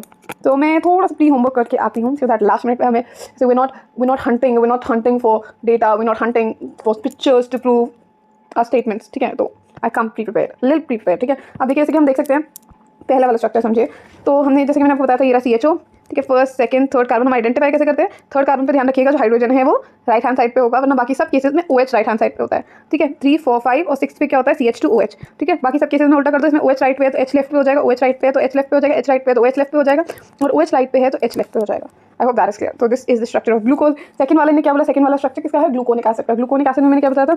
ये CHO का रिएक्शन जब आप कराते हैं bromine water which is the mild oxidising agent, तो जो aldehyde functional group है this gets oxidised to carboxylic acid, तो वो CHO gets oxidised to COOH और बाकी पूरा स्ट्रक्चर एसिड है, ठीक है। फिर मान लो ग्लूकोनिक एसिड का हम रिएक्शन कराते हैं किसके साथ? एक स्ट्रॉन्ग ऑक्सीडाइजिंग एजेंट के साथ, जो कि है डाइल्यूट HNO3, जो कि है नहीं, मतलब देयर आर लॉट ऑफ मतलब strong oxidising agents, but NCERT जो मेंशन करती है it is dilute HNO3। One second, why is it not working? NCERT जो मेंशन करती है इट इज डाइल्यूट HNO3, ठीक है। तो उसके केस में क्या होता है? ये तो COOH तो ऑलरेडी है, तो इतना स्ट्रक्चर से एज इट इज है, ठीक है। जब हम स्ट्रॉन्ग ऑक्सीडाइजिंग एजेंट के साथ रिएक्शन कराते हैं तो ये जो है हमारा प्राइमरी अल्कोहल, ये डायरेक्टली ऑक्सीडाइज हो जाता है टू कार्बोक्सिलिक एसिड, हमें डाई कार्बोक्सिलिक एसिड मिलता है which is referred to as saccharic acid. I hope that is clear, ठीक है। फिर मैंने आपको ग्लूकोज का नाम लिखना बताया था। Glucose is correctly named as D plus glucose. Glucose का नाम क्या होता है? D plus glucose. ग्लूकोज का करेक्ट नाम होता है D प्लस ग्लूकोज। जैसे कि मैंने बताया था, D ऑप्टिकल एक्टिविटी के बारे में तो कुछ नहीं बताता। D before the name of glucose represents the configuration. D जो है before the glucose it will actually represent the configuration, whereas plus small d या प्लस रिप्रेजेंट करता है dextrorotatory nature of the molecule. It should be remembered that capital D and capital L have no relation with the optical activity of the compound. ये सब please ध्यान रखिएगा कि जो capital D हमने लिखते हैं D प्लस ग्लूकोज में, जो कैपिटल D है या कैपिटल L है, this has got nothing to do, this has no relationship with the optical activity of the compound. They are also not related to the letter small d and small l। ये small d और small l से भी related नहीं है, ठीक है। जैसे कि मैंने बताया, जो लेटर D या लेटर L है before the name of any compound indicates the configuration of a particular stereoisomer of a compound with respect to the configuration of some other compound. Simply इसका मतलब क्या है? जो कैपिटल D या capital L जो आता है before the name of any compound, that talks about the relative configuration, कि किसी कंपाउंड के विद रिस्पेक्ट टू इसके क्या कॉन्फिगरेशन है। जैसे कि हमने बताया, हम कार्बोहाइड्रेट्स के केस में we draw this relationship from glyceraldehyde. Glyceraldehyde contains one asymmetric carbon, एक एसिमेट्रिक कार्बन होती है, ये जो सेकंड कार्बन होती है ये कायरल होती है, एसिमेट्रिक होती है, और ये दो फॉर्म्स में एग्जिस्ट करती है, ठीक है। ये लास्ट जो कायरल कार्बन है इसमें या तो OH एक बार राइट हैंड साइड पे होगा या एक में OH लेफ्ट हैंड साइड पे होगा। तो अगर OH राइट हैंड साइड पे है, if the OH is on the right hand side हम इसको क्या बोलते हैं, D plus glyceraldehyde, and if the OH is on the left hand side हम इसको बोलते हैं L minus glyceraldehyde, ठीक है। तो आप अगर ध्यान से पढ़ेंगे तो प्लस आइसोमर जो है ग्लिसरॉल्डिहाइड का है डी कॉन्फिगरेशन। 1 सेकेंड, जो प्लस आइसोमर है ग्लिसरॉल्डिहाइड का उसकी डी कॉन्फिगरेशन है, ठीक है। आप देख सकते हैं बिकॉज इसमें OH राइट हैंड साइड पर plus isomer has D configuration. अभी जो माइनस ग्लिसरॉल्डिहाइड है जिसमें लास्ट कायरल कार्बन पे OH लेफ्ट हैंड साइड पे है, ठीक है, तो दैट हैज L कॉन्फिगरेशन, यहाँ पे लिखा भी है ना कि L माइनस आइसोमर जो है ग्लिसरॉल्डिहाइड का is said to have L minus configuration, ठीक है। और बाकी सारी जो डिटेल्स है वो भी let's go through them quickly. NCERT कहती है कि जो प्लस आइसोमर है ग्लिसरॉल्डिहाइड का उसकी D configuration as we clearly saw the OH group lies on the right hand side. OH group जो है वो राइट हैंड साइड पे लाई कर रहा है। All those compounds which can be chemically correlated, वो सारे कंपाउंड जिनको हम केमिकली कोरिलेट कर सकते हैं to the D plus isomer of glyceraldehyde, they are said to have D configuration. सारे आइसोमर्स जिनको हम सारे कंपाउंड्स जिनको हम रिलेट कर सकते हैं टू दिस पर्टिकुलर आइसोमर, ठीक है, जो कि है D plus isomer of glyceraldehyde, उन सबको हम क्या बोलते हैं, they are all said to have D configuration, ठीक है। तो हम ग्लूकोज को, जैसे कि मैंने आपको बताया था ये डी प्लस ग्लूकोज है, इस स्ट्रक्चर को हम कोरिलेट कर सकते हैं to this particular isomer, right. इस स्ट्रक्चर को कोरिलेट कर सकते हैं, right. This compound can be correlated to this particular isomer, D plus isomer of glyceraldehyde, which is why we say it has D configuration. And all those compounds whereas those which can be correlated to the L minus isomer, वो सारे जिनको हम L minus isomer से correlate कर सकते हैं glyceraldehyde के, they are said to have L configuration। जैसे कि in LH 1 सेकेंड यहाँ पे लिखा तो है in L minus isomer OH group is on the left hand side, ठीक है। तो अब मान लो ये जो मैंने L फॉर्म बनाई है ग्लूकोज की, इसको आप केमिकली कोरिलेट कर सकते हो। यहाँ क्या आ जाएगा यार, यहाँ पे CHOH ही तो आ जाएगा, as you can clearly see, ठीक है, यहाँ पे CHOH ही आ जाएगा, राइट। तो जैसे कि हम देख सकते हैं वो सारे स्ट्रक्चर्स जिनको आप केमिकली कोरिलेट कर सकते हो to the minus isomer, L minus isomer of glyceraldehyde, they said to have L configuration, ठीक है। इसमें भी OH लेफ्ट हैंड साइड पे, इस पे भी OH लेफ्ट हैंड साइड पे, इसमें OH लेफ्ट हैंड साइड पे होगा वो L ग्लूकोज होगा, ठीक है। तो ग्लूकोज की दो वेरिएंट्स मैंने आपको शो कर दिए, this is not part of the text book, I have added it for the better understanding of the concept. तो हम जैसे कि देख सकते हैं बाकी तो पूरा स्ट्रक्चर सेम रहेगा, राइट। आइडेंटिफाई किस पे करते हैं, तो बेसिस थर्ड कार्बन जिस पे हाइड्रोजन लेफ्ट हैंड साइड पे है, हाइड्रोजन राइट हैंड साइड पे होता है, बाकी we draw the structure accordingly, ठीक। अब जब हम लास्ट एसिमेट्रिक कार्बन को देखते हैं, ठीक है, लास्ट एसिमेट्रिक कार्बन ये वाली मैंने बताया ये नहीं है बिकॉज इसमें दो हाइड्रोजन है, two valencies are being satisfied by the same group, तो ये तो कायरल नहीं हो सकती। कायरल वो होती है जिसमें all the 4 valencies of carbon atom are being satisfied by 4 different groups, ठीक है। तो ये लास्ट कायरल कार्बन है, अगर इस पे OH group right hand side पे तो this is D glucose, last chiral carbon पे अगर OH लेफ्ट हैंड साइड पे दिस इज L ग्लूकोज, ठीक है। इनैंशियोमर्स की बात करें तो जैसे कि हमने बोला था कि यहाँ पे हमने दो नाम और यूज़ किए थे, राइट। जहाँ पे हम बात करते हैं 1 second, where did they mention the word enantiomer, they did, right। This is where we speak about it. Glyceraldehyde में एक एसिमेट्रिक कार्बन होता है, ग्लिसरॉल्डिहाइड 2 इनैंशियोमेरिक फॉर्म्स में एग्जिस्ट करता है। Now what are enantiomers for all of you, so those of you who don't know, for the uninitiated ones, enantiomers basically they are chemical isomers, ये दोनों isomers means they have the same structural formula and they are mirror images of each other, ठीक है। enantiomers वो होते हैं वो organic compound, मतलब वो isomers which are mirror images of one another, they are mirror images of one another but they cannot be superimposed upon the other, ठीक है। अब जैसे मान लो ये यहाँ पे मैंने एक मिरर लगा दिया, ठीक है, let me just say I've added a mirror over here, 1 second। मैं एक मिरर ड्रॉ करने की कोशिश करती हूँ, let me explain it to you with the help of that. Black colour है, let me just change the colour to dark black, okay, ठीक है। अब यहाँ देखिए, लेट्स से मैंने ये मिरर बना दिया है, ठीक है, दिस इज द मिरर। अब जैसे कि हम क्लियरली देख सकते हैं, ठीक है, इस वाले को मैं थोड़ा जूम इन करती हूँ, देखो मिरर के जो सबसे पास होगा, ठीक है, वो यहाँ दिखेगा। आप देख सकते हैं ना क्लियरली, आप कोरिलेट कर सकते हैं। OH यहाँ पे है तो मिरर में वो यहाँ पे दिखेगा, ठीक है। अगर वो मिरर से इतने डिस्टेंस पे है तो इतने डिस्टेंस पे इसकी इमेज फॉर्म होगी। H अगर मिरर से इतने डिस्टेंस पे है तो H की इमेज भी मिरर से इतने डिस्टेंस पे फॉर्म होगी। CHO CH2OH CH2OH, ठीक है। तो दोनों क्या है, the mirror images of each other and non super imposable. अगर मैं इसको उठा के इसके ऊपर सुपर इम्पोज करती हूँ, क्या सुपर इम्पोज हो पाएगी? नहीं। अगर मैंने फॉर एग्जाम्पल जस्ट इमेजिन कीजिए, इसको उठा के मैंने अगर इसके ऊपर रखा तो क्या होगा, यहाँ पे होगा CHO के ऊपर CHO आएगा, ठीक है, H के ऊपर OH आ जाएगा, OH के ऊपर H आ जाएगा और नीचे CH2OH, ठीक है। तो ये ऊपर और नीचे वाले ग्रुप्स तो सुपर इम्पोज कर गया, बट यहाँ पे H के ऊपर OH आ गया और OH के ऊपर H आ गया, तो they are non superimposable. This is what is referred to as enantiomers. I hope that is clear, ठीक है। उसके बाद हमने क्या पढ़ा, एज इन देखो, अब हम यहाँ पढ़ते हैं in the case of plus glucose. जब हम प्लस ग्लूकोज की बात करते हैं, हम प्लस और माइनस साइन की बात करें। In case of plus glucose, OH on the lowest asymmetric carbon on the right hand side, ठीक है, which is comparable to the plus glyceraldehyde. Plus glyceraldehyde मतलब यहाँ पे हम डी कॉन्फिगरेशन की बात करें, प्लस और माइनस की बात करें। I mean don't get confuse, इसको स्किप करो, मैं समझाती हूँ अच्छे तरीके से। वो बोल रहे हैं कि प्लस वहाँ पे भी तो हम डी वाला जो ग्लिसरॉल्डिहाइड था, डी आइसोमर, उसको हम प्लस ग्लिसरॉल्डिहाइड बोल रहे थे फॉर सम वियर्ड रीजन, ठीक है। तो दैट इज को related to, that is comparable to the plus glyceraldehyde, इसीलिए हमने डी कॉन्फिगरेशन रखा। अब हम साइक्लिकल स्ट्रक्चर ऑफ ग्लूकोज की बात करते हैं। देखिए, मैंने जैसे कि आपको बताया क्या क्या reactions, the structure one of glucose could explain most of its property, but the following reactions and facts could not be explained by that particular open structure। क्या facts थी, क्या properties थी? Despite having the aldehyde group, glucose does not give Schiff's test, it does not form hydrogen sulfide addition product with NaHSO3। मैंने आपको ऐसा ही बताया, exact यही चीज़ बताई थी कि अगर उसमें मतलब एल्डिहाइड ग्रुप है तो फिर वो शिफ्ट टेस्ट क्यों नहीं दे रहा है? ग्लूकोज डज नॉट गिव शिफ्ट टेस्ट, वो हाइड्रोजन सल्फाइड एडिशन प्रोडक्ट भी नहीं बनाता with NaHSO3. Not just that, तो pentacetate glucose का that does not react with hydroxylamine, indicating the absence of free CHO group. CHO group जो है वो absent है, free CHO group absent है. Not just that, glucose is found to exist in two different crystalline forms. Glucose दो different crystalline forms में exist करता है, the alpha form and the beta form. Glucose किस में exist करता है? दो different crystalline forms में exist करता है, the alpha form and the beta form. ठीक है, जो alpha form है उसका melting point है 419 केल्विन, और जो बीटा फॉर्म है उसका मेल्टिंग पॉइंट है 423 केल्विन. नहीं, एग्जाम में नहीं पूछा जाता है, but this no harm in knowing if it's mentioned in the text book. What if it has not been asked so far? I think अभी तक जितना भी हुआ है, I don't think it has ever been asked, but they have all the right to write. They have said please follow the NCERT textbook and they have the right to frame questions from these, so just go through it. ऐसा नहीं कि आप उसको completely neglect करते, just have an idea कि जो alpha form है उसका melting point है 419 केल्विन, और जो बीटा फॉर्म है उसका melting point है 423 केल्विन. ठीक है, तो बीटा फॉर्म का melting point ज़्यादा है ऑब्वियसली. ठीक है, अब हम जैसे कि बात कर रहे थे the close chain structure, cyclic structure, this behaviour could not be explain by the open chain structure of glucose. तो इट वाज प्रपोज दैट, अब हमें क्या पता चला, अब हम बात करेंगे the close chain structure of glucose की. ठीक है, but I think for that shall be refer to part 2, और let's just get over with the glucose part of it. ठीक है, ग्लूकोज का क्लोज स्ट्रक्चर और देख लेते हैं, then will be good to go. उसके बाद I will set you free, don't worry. ठीक है, अब देखो क्लोज स्ट्रक्चर की बात करते हैं. देखो क्लोज स्ट्रक्चर कैसे फॉर्म होता है and what all actually happens. अभी तक हमने क्या पढ़ा था? देखो अभी तक हम कैसे बना रहे थे? CHO. ठीक है, और उसके बाद we have 1 second, CHO, this 1 2 3 4. ठीक है, CHO थर्ड कार्बन पे मैं तो सबसे पहले नंबरिंग करती हूँ. ठीक है, for the ease of understanding 1 2 3 4 5 and 6. Third carbon पे मुझे पता है OH, सॉरी थर्ड कार्बन पे मुझे पता है hydrogen is on the right hand side. ठीक है, बाकी ग्रुप्स मैं अकॉर्डिंगली लिख देती हूँ. OH OH OH, this is CH2OH, इसके ऑपोजिट H, इसके ऑपोजिट H, इसके ऑपोजिट OH, इसके opposite H. I hope we done with that. ठीक है, अब मैं जो ग्लूकोज की जो एल्डिहाइड फंक्शनल ग्रुप है इसको थोड़ा सा एक्सपैंड करके लिखती हूँ. ऐसे लिखती हूँ C डबल बॉन्ड OH, ऐसे लिखते हैं. ठीक है, अब देखिए अब व्हाट एग्जैक्टली हैपेंस इज, ये जो लास्ट जो एसिमेट्रिक कार्बन है, the chiral carbon that we were referring to. अब कायरल कार्बन, अब देखिए अब क्या होता है ना एक्जैक्टली, ये देखो ये है अपना एल्डिहाइड. ओके, अब यहाँ पे क्या होता है, ये पाई बॉन्ड ब्रेक होता है. ऑक्सीजन बीइंग मोर इलेक्ट्रोनेगेटिव, वो कॉन्स्टेंटली कोशिश कर रहा है कि कार्बन से मैं इलेक्ट्रॉन अपनी तरफ खींचूं. Oxygen is the second most electronegative element in the entire periodic table. तो क्या होता है कि पाई बॉन्ड टूटता है. ठीक है, और बिकॉज ऑक्सीजन ज़्यादा इलेक्ट्रोनेगेटिव है, इसके दोनों इलेक्ट्रॉन्स ऑक्सीजन पे जाते हैं. Oxygen acquires a minus charge, carbon acquires a positive charge. कितना समझ आया? ओके, अब देखो अब एक्जैक्टली क्या होता है. ऑक्सीजन पे माइनस चार्ज, सॉरी ऑक्सीजन पे माइनस चार्ज आ गया, कार्बन पे प्लस चार्ज आ गया. अब कार्बन पे सिंस प्लस चार्ज आ गया तो ये जो लास्ट कायरल कार्बन है, ठीक है, इसका OH, ये OH ग्रुप है, O माइनस H प्लस. ठीक है, अब इसका H प्लस इस O माइनस से जाके अटैच हो जाता है, इसका H प्लस O माइनस से जाके अटैच हो जाता है, OH बना लेता है. ठीक है, तो क्या होगा, व्हाट विल डू इज ये OH, ये H यहाँ पे आ गया, O माइनस H प्लस, तो ये न्यूट्रलाइज हो गया, OH हो गया. ठीक है, तो अब इस H को यहाँ से हटा दूँ मैं, late me just remove it from here.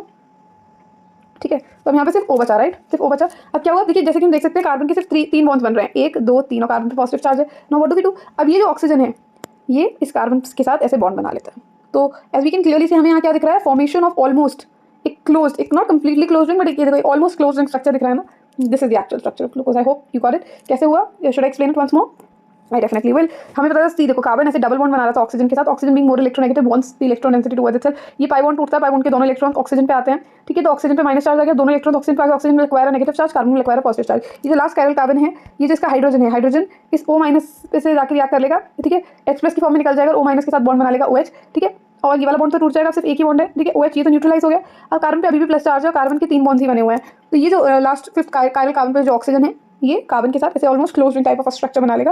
And that is pretty much the structure of glucose. अब क्या होगा यहाँ पे ऐसे, अब ये ऑक्सीजन में थोड़ा सा और अच्छे से बना देती हूँ. ये ऑक्सीजन यहाँ पे आ जाता है. ठीक है, ये ऑक्सीजन यहाँ पे आ जाता है, and this is the close structure that you get of glucose. ठीक है, ये क्लोज स्ट्रक्चर होता है ग्लूकोज का.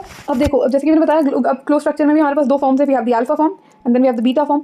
अब दोनों में डिफरेंस क्या है, दोनों का अगर मुझे क्लोज स्ट्रक्चर बनाना हो तो मैं कैसे बनाऊंगी? 1 second, let me just show it to you. ठीक है, अब दोनों का मान लो मुझे क्लोज स्ट्रक्चर बनाना है, तो what am I going to do is see मैं एक्चुअली में एक स्ट्रक्चर बनाती हूँ, then I will copy that for the other one as well. ठीक है, 1 2 3 4. ठीक है, this is what it looks like. Now let me just copy down. नहीं, मैं इसका एक्चुअली पहले वो तो लिख दूँ. हमारे पास क्या होता है, CHO होता है, ये CHO. थर्ड कार्बन पे 1 2 3, थर्ड कार्बन पे हमारे पास हाइड्रोजन राइट में होता है, OH OH OH CH2OH, OH के ऑपोजिट H, OH के ऑपोजिट H, H के ऑपोजिट OH, और OH के opposite H. This is structure of obtain. ठीक है, अब इसको मैं कॉपी कर लेती हूँ. Let me just copy it down. यहीं पे बीटा फॉर्म में आपको एक्सप्लेन कर दूँगी. अब देखो अल्फा फॉर्म की केस में क्या होता है, अल्फा फॉर्म की केस में याद रखिएगा, ये अब मैं अगर इसको एक्सपैंड करके लिखूँ CHO को, ताकि आपको मैं अटैक अच्छे से समझा पाऊँ, तो ये जाएगा C डबल बॉन्ड OH. ठीक है। अब मान लीजिए जो फिफ्थ कायरल कार्बन है, इसका H ये डबल बॉन्ड टूटा, डबल बॉन्ड के दोनों इलेक्ट्रॉन्स ऑक्सीजन पे गए, oxygen acquire negative charge, carbon acquire positive charge. Last chiral carbon का ये जो हाइड्रोजन है ये H+ की फॉर्म में रिलीज होगा और O- के साथ जुड़ जाएगा, O- H+ मिलकर OH बना लेंगे। ठीक है। अब मान लीजिए और फिर ये जो, ठीक है, ये सब हो गया। अब ये जो कार्बन है जिसके सिर्फ 3 बॉन्ड्स बने हुए हैं, what does this carbon do? ये कार्बन ऐसे क्लोज रिंग स्ट्रक्चर बना लेता है इस ऑक्सीजन के साथ। वो तो हम सबको समझ में आ गया, राइट। और ये जो था इसको हटा दो। ठीक है, ये हटा दो, हाइड्रोजन तो चला गया ना, हाइड्रोजन तो H+ की फॉर्म में इसने अटैक कर लिया O- के साथ और ये बॉन्ड बन गया। अब देखो, अगर ये जो OH है ये राइट हैंड साइड पे आ रहा है, फर्स्ट कार्बन पे OH जो है अगर वो राइट हैंड साइड पे प्रेजेंट है, as we can clearly see. ठीक है, अगर हाइड्रोजन राइट हैंड साइड से अटैक कर रहा है, OH राइट हैंड साइड पे है, तो this is refer to as the alpha form. This is the alpha form. But यहीं पे सेम चीज़ करिए, इसको थोड़ी एक्सपांडेड फॉर्म में लिख दीजिए। This becomes C double bond O, C double bond OH। ठीक है, C डबल बॉन्ड OH की अगर मैं बात करूँ तो मान लीजिए ये पाई बॉन्ड्स टूटे, पाई बॉन्ड्स के दोनों इलेक्ट्रॉन्स ऑक्सीजन पे गए, oxygen acquire negative charge, carbon acquire positive charge. ठीक है, ये जो लास्ट कायरल कार्बन है, 1 सेकेंड, ये जो लास्ट कायरल कार्बन है इसका O- H+, इसका H+ इस O- के साथ रिएक्ट करेगा। ठीक है, O- के साथ रिएक्ट करेगा OH। ठीक है, O- H+ के साथ रिएक्ट करेगा OH बनाएगा। ठीक है, एक्जैक्टली यही तो होने वाला है, राइट। यही सब होगा। अब देखिए अब क्या होता है, 1 सेकेंड, ये हो गया। अब देखो यहाँ से हाइड्रोजन तो गया, ठीक है, यहाँ सिर्फ ऑक्सीजन बचा, तो कार्बन इस ऑक्सीजन के साथ ऐसे क्लोज स्ट्रक्चर बना लेगा, ये क्लोज स्ट्रक्चर बन जाएगा। यहाँ से डबल बॉन्ड भी गया, तो डबल बॉन्ड के तो दोनों इलेक्ट्रॉन्स ऑक्सीजन पे गए थे OH। अब इस टाइम अगर आप देखेंगे तो OH is on the left hand side. अब इस वाले स्ट्रक्चर में OH is on the left hand side, तो अगर OH लेफ्ट हैंड साइड पे है तो this is refer to as the beta form of glucose. ये क्या है? This is actually the beta form of glucose. I hope that is clear everybody. ठीक है, तो बस एग्जैक्टली बस यही था ग्लूकोज के बारे में, as you can clearly see for yourself. ठीक है, यहाँ पे जो देखो यहाँ कार्बन है OH, ठीक है, इसका H+ यहाँ पे O- पे रिएक्ट करेगा। देखो OH अगर राइट हैंड साइड पे है, ठीक है, तो it's the alpha D+ glucose. Glucose का नाम तो ये होता है ना, D+ ग्लूकोज, तो हम ऐसे ही लिखते हैं। तो this is the alpha form and this is the beta form. अगर OH लेफ्ट हैंड साइड पे है तो इट्स बीटा, अगर OH राइट हैंड साइड पे जुड़ा है तो अल्फा फॉर्म। याद रखिएगा जो दोनों फॉर्म्स हैं they differ only in the configuration of the hydroxyl group at C1। ये किस में डिफर करती है? Both the alpha and beta form are differing. इनमें क्या पॉइंट ऑफ डिफरेंस है? The position of OH at the C1 carbon. ठीक है, because they only differ at the level of the first carbon. एक पहले carbon के level पे differ करता है। इसमें जो OH ग्रुप है it on the right hand side, beta form में the OH group is on the left hand side. Since both of them differ in configuration only at the level of first carbon. ठीक है, and only on the basis of the hydroxyl group at first carbon. इन दोनों को हम बोलते हैं, इन दोनों को alpha and beta form. They are anomers. The anomers means anomers are those compounds which differ at anomers are those compounds which just differ at C1 position of carbon. I hope that is clear to everybody. C1 position of carbon, they differ at C1 position of carbon. ठीक है, वो clear है सबको? All right, moving on to the next one. अब बस quickly we almost going to wrap up this chapter. बस इतना paragraph और बचा है, just please be patient, we will almost be done with this, ताकि नेक्स्ट वीडियो में we can give it a fresh start. हम नेक्स्ट वीडियो में fructose और डाइसैकराइड्स को एब्सोल्युटली कंप्लीट कर पाएँ। ठीक है, and we might as well start with amino acids. ठीक है, तो वाला चैप्टर है, टाइम लगेगा, सो टाइम देना पड़ेगा। बस I will take not more than 10 minutes of your time. Please bear with me and just let's get done with this major chunk of the chapter. I hope you're enjoying the video. You're liking the way I'm actually explaining things to you. I'm trying my best from my end to impart the most amazing explanation, to deliver a fantastic lecture to all of you. मैं successful हुई या नहीं, you are the best judge. Do let me know in the comments down below. And कोई alterations वगैरह होंगी, I will be more than delighted to hear that from your end. ठीक है, अब लास्ट जो चीज़ बची है जिसके बारे में हमें डिस्कस करना है is the Haworth projection. What is it? It is the Haworth, क्या है? Haworth projection. ठीक है, क्या डील कर रहे हैं? हैवर्थ प्रोजेक्शन की बात कर रहे हैं। ठीक है, हैवर्थ प्रोजेक्शन की बात कर रहे हैं। अब हैवर्थ प्रोजेक्शन में देखिए एग्जैक्टली क्या होता है। हैवर्थ प्रोजेक्शन में देखो, हैवर्थ प्रोजेक्शन, अब आई हैवर्थ की, अभी तक हमने फिशेस प्रोजेक्शन पे, अभी क्लोज रिंग से एसोसिएटेड हमारे पास क्या आया? क्लोज रिंग से एसोसिएटेड कह लो, या हाँ क्लोज रिंग से एसोसिएटेड। अभी ओपन रिंग स्ट्रक्चर हमें फिशर प्रोजेक्शन से मिला, क्लोज रिंग से एसोसिएटेड हमारे पास आया हैवर्थ प्रोजेक्शन। हैवर्थ प्रोजेक्शन ग्लूकोज का एक्चुअली डिराइव होता है एक स्ट्रक्चर जिसको हम बोलते हैं पायरान। ठीक है, पायरान से डिराइव होता है। तो अगर मैं इसको बना पाई तो it would look something like this. ठीक है, 1 सेकेंड, थोड़ा सा बड़ा बन गया and we are good to go. Let me just copy this. ठीक है, तो ताकि दोबारा ना बनाना पड़े। ओके, ठीक है, अब देखिए, अब समझने की कोशिश करते हैं कि how do we go about it. ऐसा कुछ दिख रहा है, समझ आ रहा है सबको? ये स्ट्रक्चर होता है पायरान का। तो ग्लूकोज का जो हम क्लोज रिंग का ये क्लोज स्ट्रक्चर का प्रोजेक्शन करते हैं, this is from the structure of pyran. अब पायरान क्या होता है? तो मैं देखो पायरान की अगर बात करूँ तो पायरान बहुत कॉम्प्लिकेटेड नहीं है, सिंपली समझेंगे। पायरान एक 6 मेंबर्ड हेट्रोसाइक्लिक कंपाउंड है। I hope you all know what is a heterocyclic compound. Heterocyclic के मतलब सारे एटम्स कार्बन के नहीं। होमोसाइक्लिक बोलते हैं ना when the entire ring consist of similar type of atoms. ठीक है, तो आप देखेंगे यहाँ पे रिंग में एक ऑक्सीजन भी है, तो ये हेट्रोसाइक्लिक कंपाउंड है, 6 मेंबर्ड हेट्रोसाइक्लिक कंपाउंड है। It consist of 5 carbon atoms 5 carbon atoms होंगे and 1 oxygen atom along with 2 double bonds, ठीक है। उतना ही जानने की जरूरत है। Nobody is going to ask you in the exam centre what is pyran. वो आपसे सिर्फ हैवत प्रोजेक्शन भले ही पूछ सके कि यू नो ग्लूकोज का हैवत प्रोजेक्शन कौन से स्ट्रक्चर से डिराइव किया गया from pyran. Still I was considered enough to at least let you know कि पायरान है क्या। It's a heterocyclic organic compound consisting of 1 molecule of oxygen and 6 and 5 molecules of carbon, sorry consisting of 1 atom of oxygen and 5 atoms of carbon along with 2 double bonds. All right, अब इससे हम derive करते हैं glucose का structure. अब देखो कैसे करते हैं, जो मैंने भी कॉपी किया था। Late me just try again. अब देखो इसको मैं बहुत स्मार्टली टिल्ट करूंगी तो जस्ट सीखी कि कैसे how do we go about it. अब इस स्ट्रक्चर को मैंने ऐसे कन्वर्ट कर दिया और लेट मी जस्ट, इसको मैं कैसे ऑल्टर करूँ, should I do it like this, does this work, और maybe like this. Alright, ऐसे। अब मैंने इसको ऐसे ऑल्टर किया, ठीक है। अब ऐसे ऑल्टर किया, ठीक है। आप समझ गए। आप कुछ नहीं, ऐसे था ये स्ट्रक्चर, थोड़ा सा ऑल्टर कर दीजिए, ऐसे कर दीजिए, that's it. Copy here as well. तो मैं आपको अल्फा और बीटा दोनों फॉर्म्स के विद रिस्पेक्ट टू समझाना चाहती हूँ। डबल बॉन्ड्स इरेज कर दीजिए एज ऑफ नाउ। मैंने ये नहीं बोला कि ग्लूकोज का स्ट्रक्चर पायरान जैसा ही है, पायरान से डिराइव हुआ है, that's what we said, right. आप जैसे जैसे मैं बोल रही हूँ जस्ट प्लीज फॉलो मी, ठीक है। यहाँ से कैसे लाइन खींचे, draw another line, draw another line, draw another line, draw another line, in the same way do it here 1 2 3 4 5। I hope that is clear everybody. अब देखिए बहुत सिंपल है। अभी अगर मैं आपसे क्विकली बोलूँ, do we know the structure of the alpha and beta form here, या वी डू। एक मिनट क्विकली स्ट्रक्चर बनाते हैं और देखो मैं उससे आपको और क्विकली एक्सप्लेन करती हूँ। Just give me a minute. देखो जल्दी से स्ट्रक्चर बनाते हैं, लेट्स सी फॉर आवरसेल्व्स। देखो अल्फा फॉर्म कैसी दिखती है ग्लूकोज की, the alpha glucose, this is the structure of alpha glucose I am drawing. Alpha glucose में जो OH होता है वो राइट हैंड साइड पे होता है, ध्यान रखिएगा। और यहाँ पे मैं क्लोज चेन स्ट्रक्चर बना रही हूँ, ठीक है।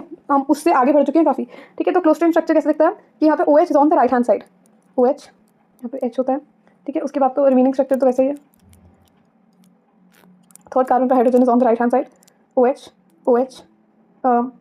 या इट्स OH H OH। तो यहाँ पे देखो फिफ्थ कार्बन पे जो लास्ट कायरल कार्बन होती है उसका ऑक्सीजन इसके साथ मिलकर बॉन्ड बना रहा होता है, राइट। तो मैं यहाँ से इस ऑक्सीजन को हटा देती हूँ और ये ऐसे बॉन्ड बना रहा होता है। क्लोज रिंग स्ट्रक्चर तभी तो बनेगा।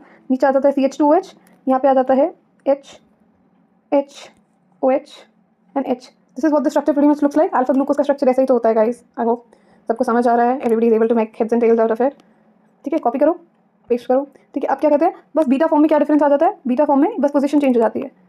बीटा फॉर्म में तो पोजीशन चेंजेस, ठीक है। OH लेफ्ट हैंड साइड पे आ जाता है, हाइड्रोजन राइट हैंड साइड पे आ जाता है, बस इतना ही तो डिफरेंस है। अब देखो इनसे हम हैवत प्रोजेक्शन कैसे बनाएंगे। मैं उन दोनों डायग्राम्स को यहाँ ले आती हूँ so that if it's on the same slide you will be able to relate better, ठीक है। अब देखो आप समझना, please keep your eyes open, please in make sure all your faculties are involved in this particular session. Numbering करते हैं 1 2 3 4 5 6 in the same way 1 2 3 4 5 6, ठीक है। अब इसकी भी नंबरिंग करो। ये फर्स्ट कार्बन 1 2 3 4 5 6 यहाँ पे आ जाता है, 6 ऊपर की तरफ 5 6, ठीक है।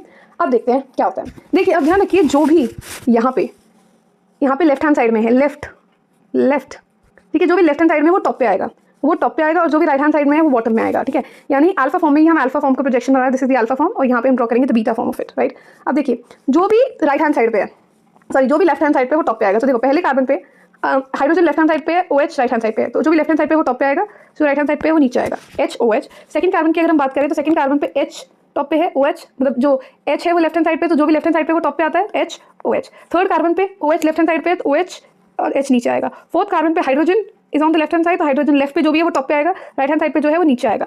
अब यहाँ पे फिफ्थ कार्बन पे हमारे पास बचता है H और CH2OH, ठीक है। यही तो बचता है H और CH2OH। अब देखो ये तो ना अच्छा स्ट्रक्चर है। देखो फिफ्थ कार्बन एटम ऐसे बॉन्ड फॉर्मेशन में इन्वॉल्व है with the first carbon atom, as we can clearly see fifth carbon atom is involve in bond formation with the first carbon atom. और इस स्ट्रक्चर में भी देख लो, fifth carbon atom is actually involve in bond formation with the first carbon atom, that's तो relatability factor, this is how you correlate things and understand. अब जैसे कि हम बात कर रहे थे, बस अभी ये करते हैं कि बात कर रहे थे कि फिफ्थ कार्बन पे तो हाइड्रोजन है और CH2OH है, तो कौन सा कहाँ आएगा।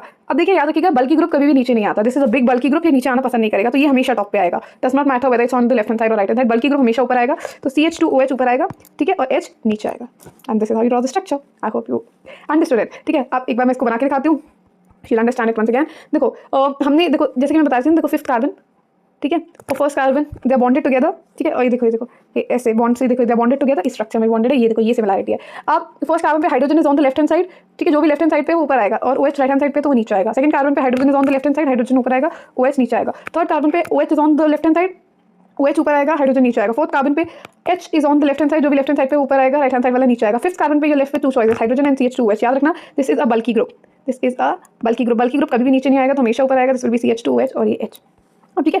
अब बिकॉज ये दोनों एनोमर्स हैं तो they will only differ at the position of the first carbon atom, क्योंकि फर्स्ट कार्बन एटम पे बीटा फॉर्म के केस में, this is the beta form, right. Beta form के केस पे फर्स्ट कार्बन पे OH लेफ्ट हैंड साइड पे होगा तो OH की पोजीशन बदल जाएगी, OH लेफ्ट पे है तो OH टॉप पे आ जाएगा, हाइड्रोजन बॉटम में आ जाएगा, बाकी तो पूरा स्ट्रक्चर एज इट इज है, ठीक है। ये भी हो जाएगा HOH, this will also become, this will B OHH, ठीक है। ये हो जाएगा HOH और दिस वुड बी CH2OH, ठीक है। Now both of these structures as we can clearly see, ठीक है, एक minute, both of these structures we can clearly see they only differ at the position of the first carbon atom, ठीक है। यहाँ पे HOH है और यहाँ पे OHH है, ठीक है, and hence these two forms they are anomers to each other, and with that we complete carbohydrates in the best manner possible. बस इसकी जो NCERT reading है, just the last 2 lines and we'll wrap up this chapter. I hope you enjoyed the explanation thoroughly, ठीक है, and do let me know the changes that I can make and I'll be more than delighted to hear from your end, ठीक है। बस जल्दी से आप समझ लेते हैं कि जो 6 मेंबर साइक्लिक स्ट्रक्चर है ग्लूकोज का, ये जो 6 मेंबर स्ट्रक्चर है, साइक्लिक स्ट्रक्चर है ग्लूकोज का, ये किससे डिराइव हुआ है? पायरान से डिराइव हुआ है। It's N analogy with pyran, ठीक है, और इसको हम पायरानोस स्ट्रक्चर बोलते हैं। अभी मैं वो नेमिंग और बता दूंगी इन दोनों स्ट्रक्चर्स की, ठीक है। This 6 member cyclic structure of glucose is called the pyranose structure and it has been derived from pyran, ठीक है।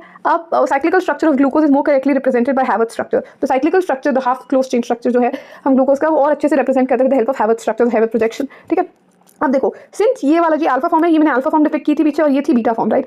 अब बिकॉज ये अल्फा फॉर्म हमने बनाया है with respect to pyran, right, pyran के स्ट्रक्चर से डिराइव किया है, तो इस स्ट्रक्चर का नाम हो जाएगा अल्फा डी प्लस ग्लूकोज। हम अल्फा डी प्लस ग्लूकोज तो बोलते हैं, this will be alpha D plus glucopyranose since it has been derive from pyran, तो नेम का सिग्निफिकेंस बताना पड़ेगा। तो अल्फा डी प्लस ग्लूकोपायरानोस, और ये क्या हो जाएगा? इसका नाम हो जाएगा बीटा डी प्लस ग्लूकोपायरानोस, इसका नाम हो जाएगा beta D plus glucopyranose. I hope we done with that, right, and with that we complete the entire chapter of carbohydrates. I hope you had an amazing time. You had I hope I was able to deliver the content well enough. I know there's always a major scope for improvement and I am willing to change. I'm willing to learn more and more as I grow. With every video that I upload, I make sure I deliver a better content than I did in the previous video, and I hope you had a lovely time. Happy learning. This is Dia signing off for the day, and in tomorrow's video we will be covering fructose and disaccharides, and we'll be done with carbohydrates. All right, bye bye until next time. This is Dia signing off.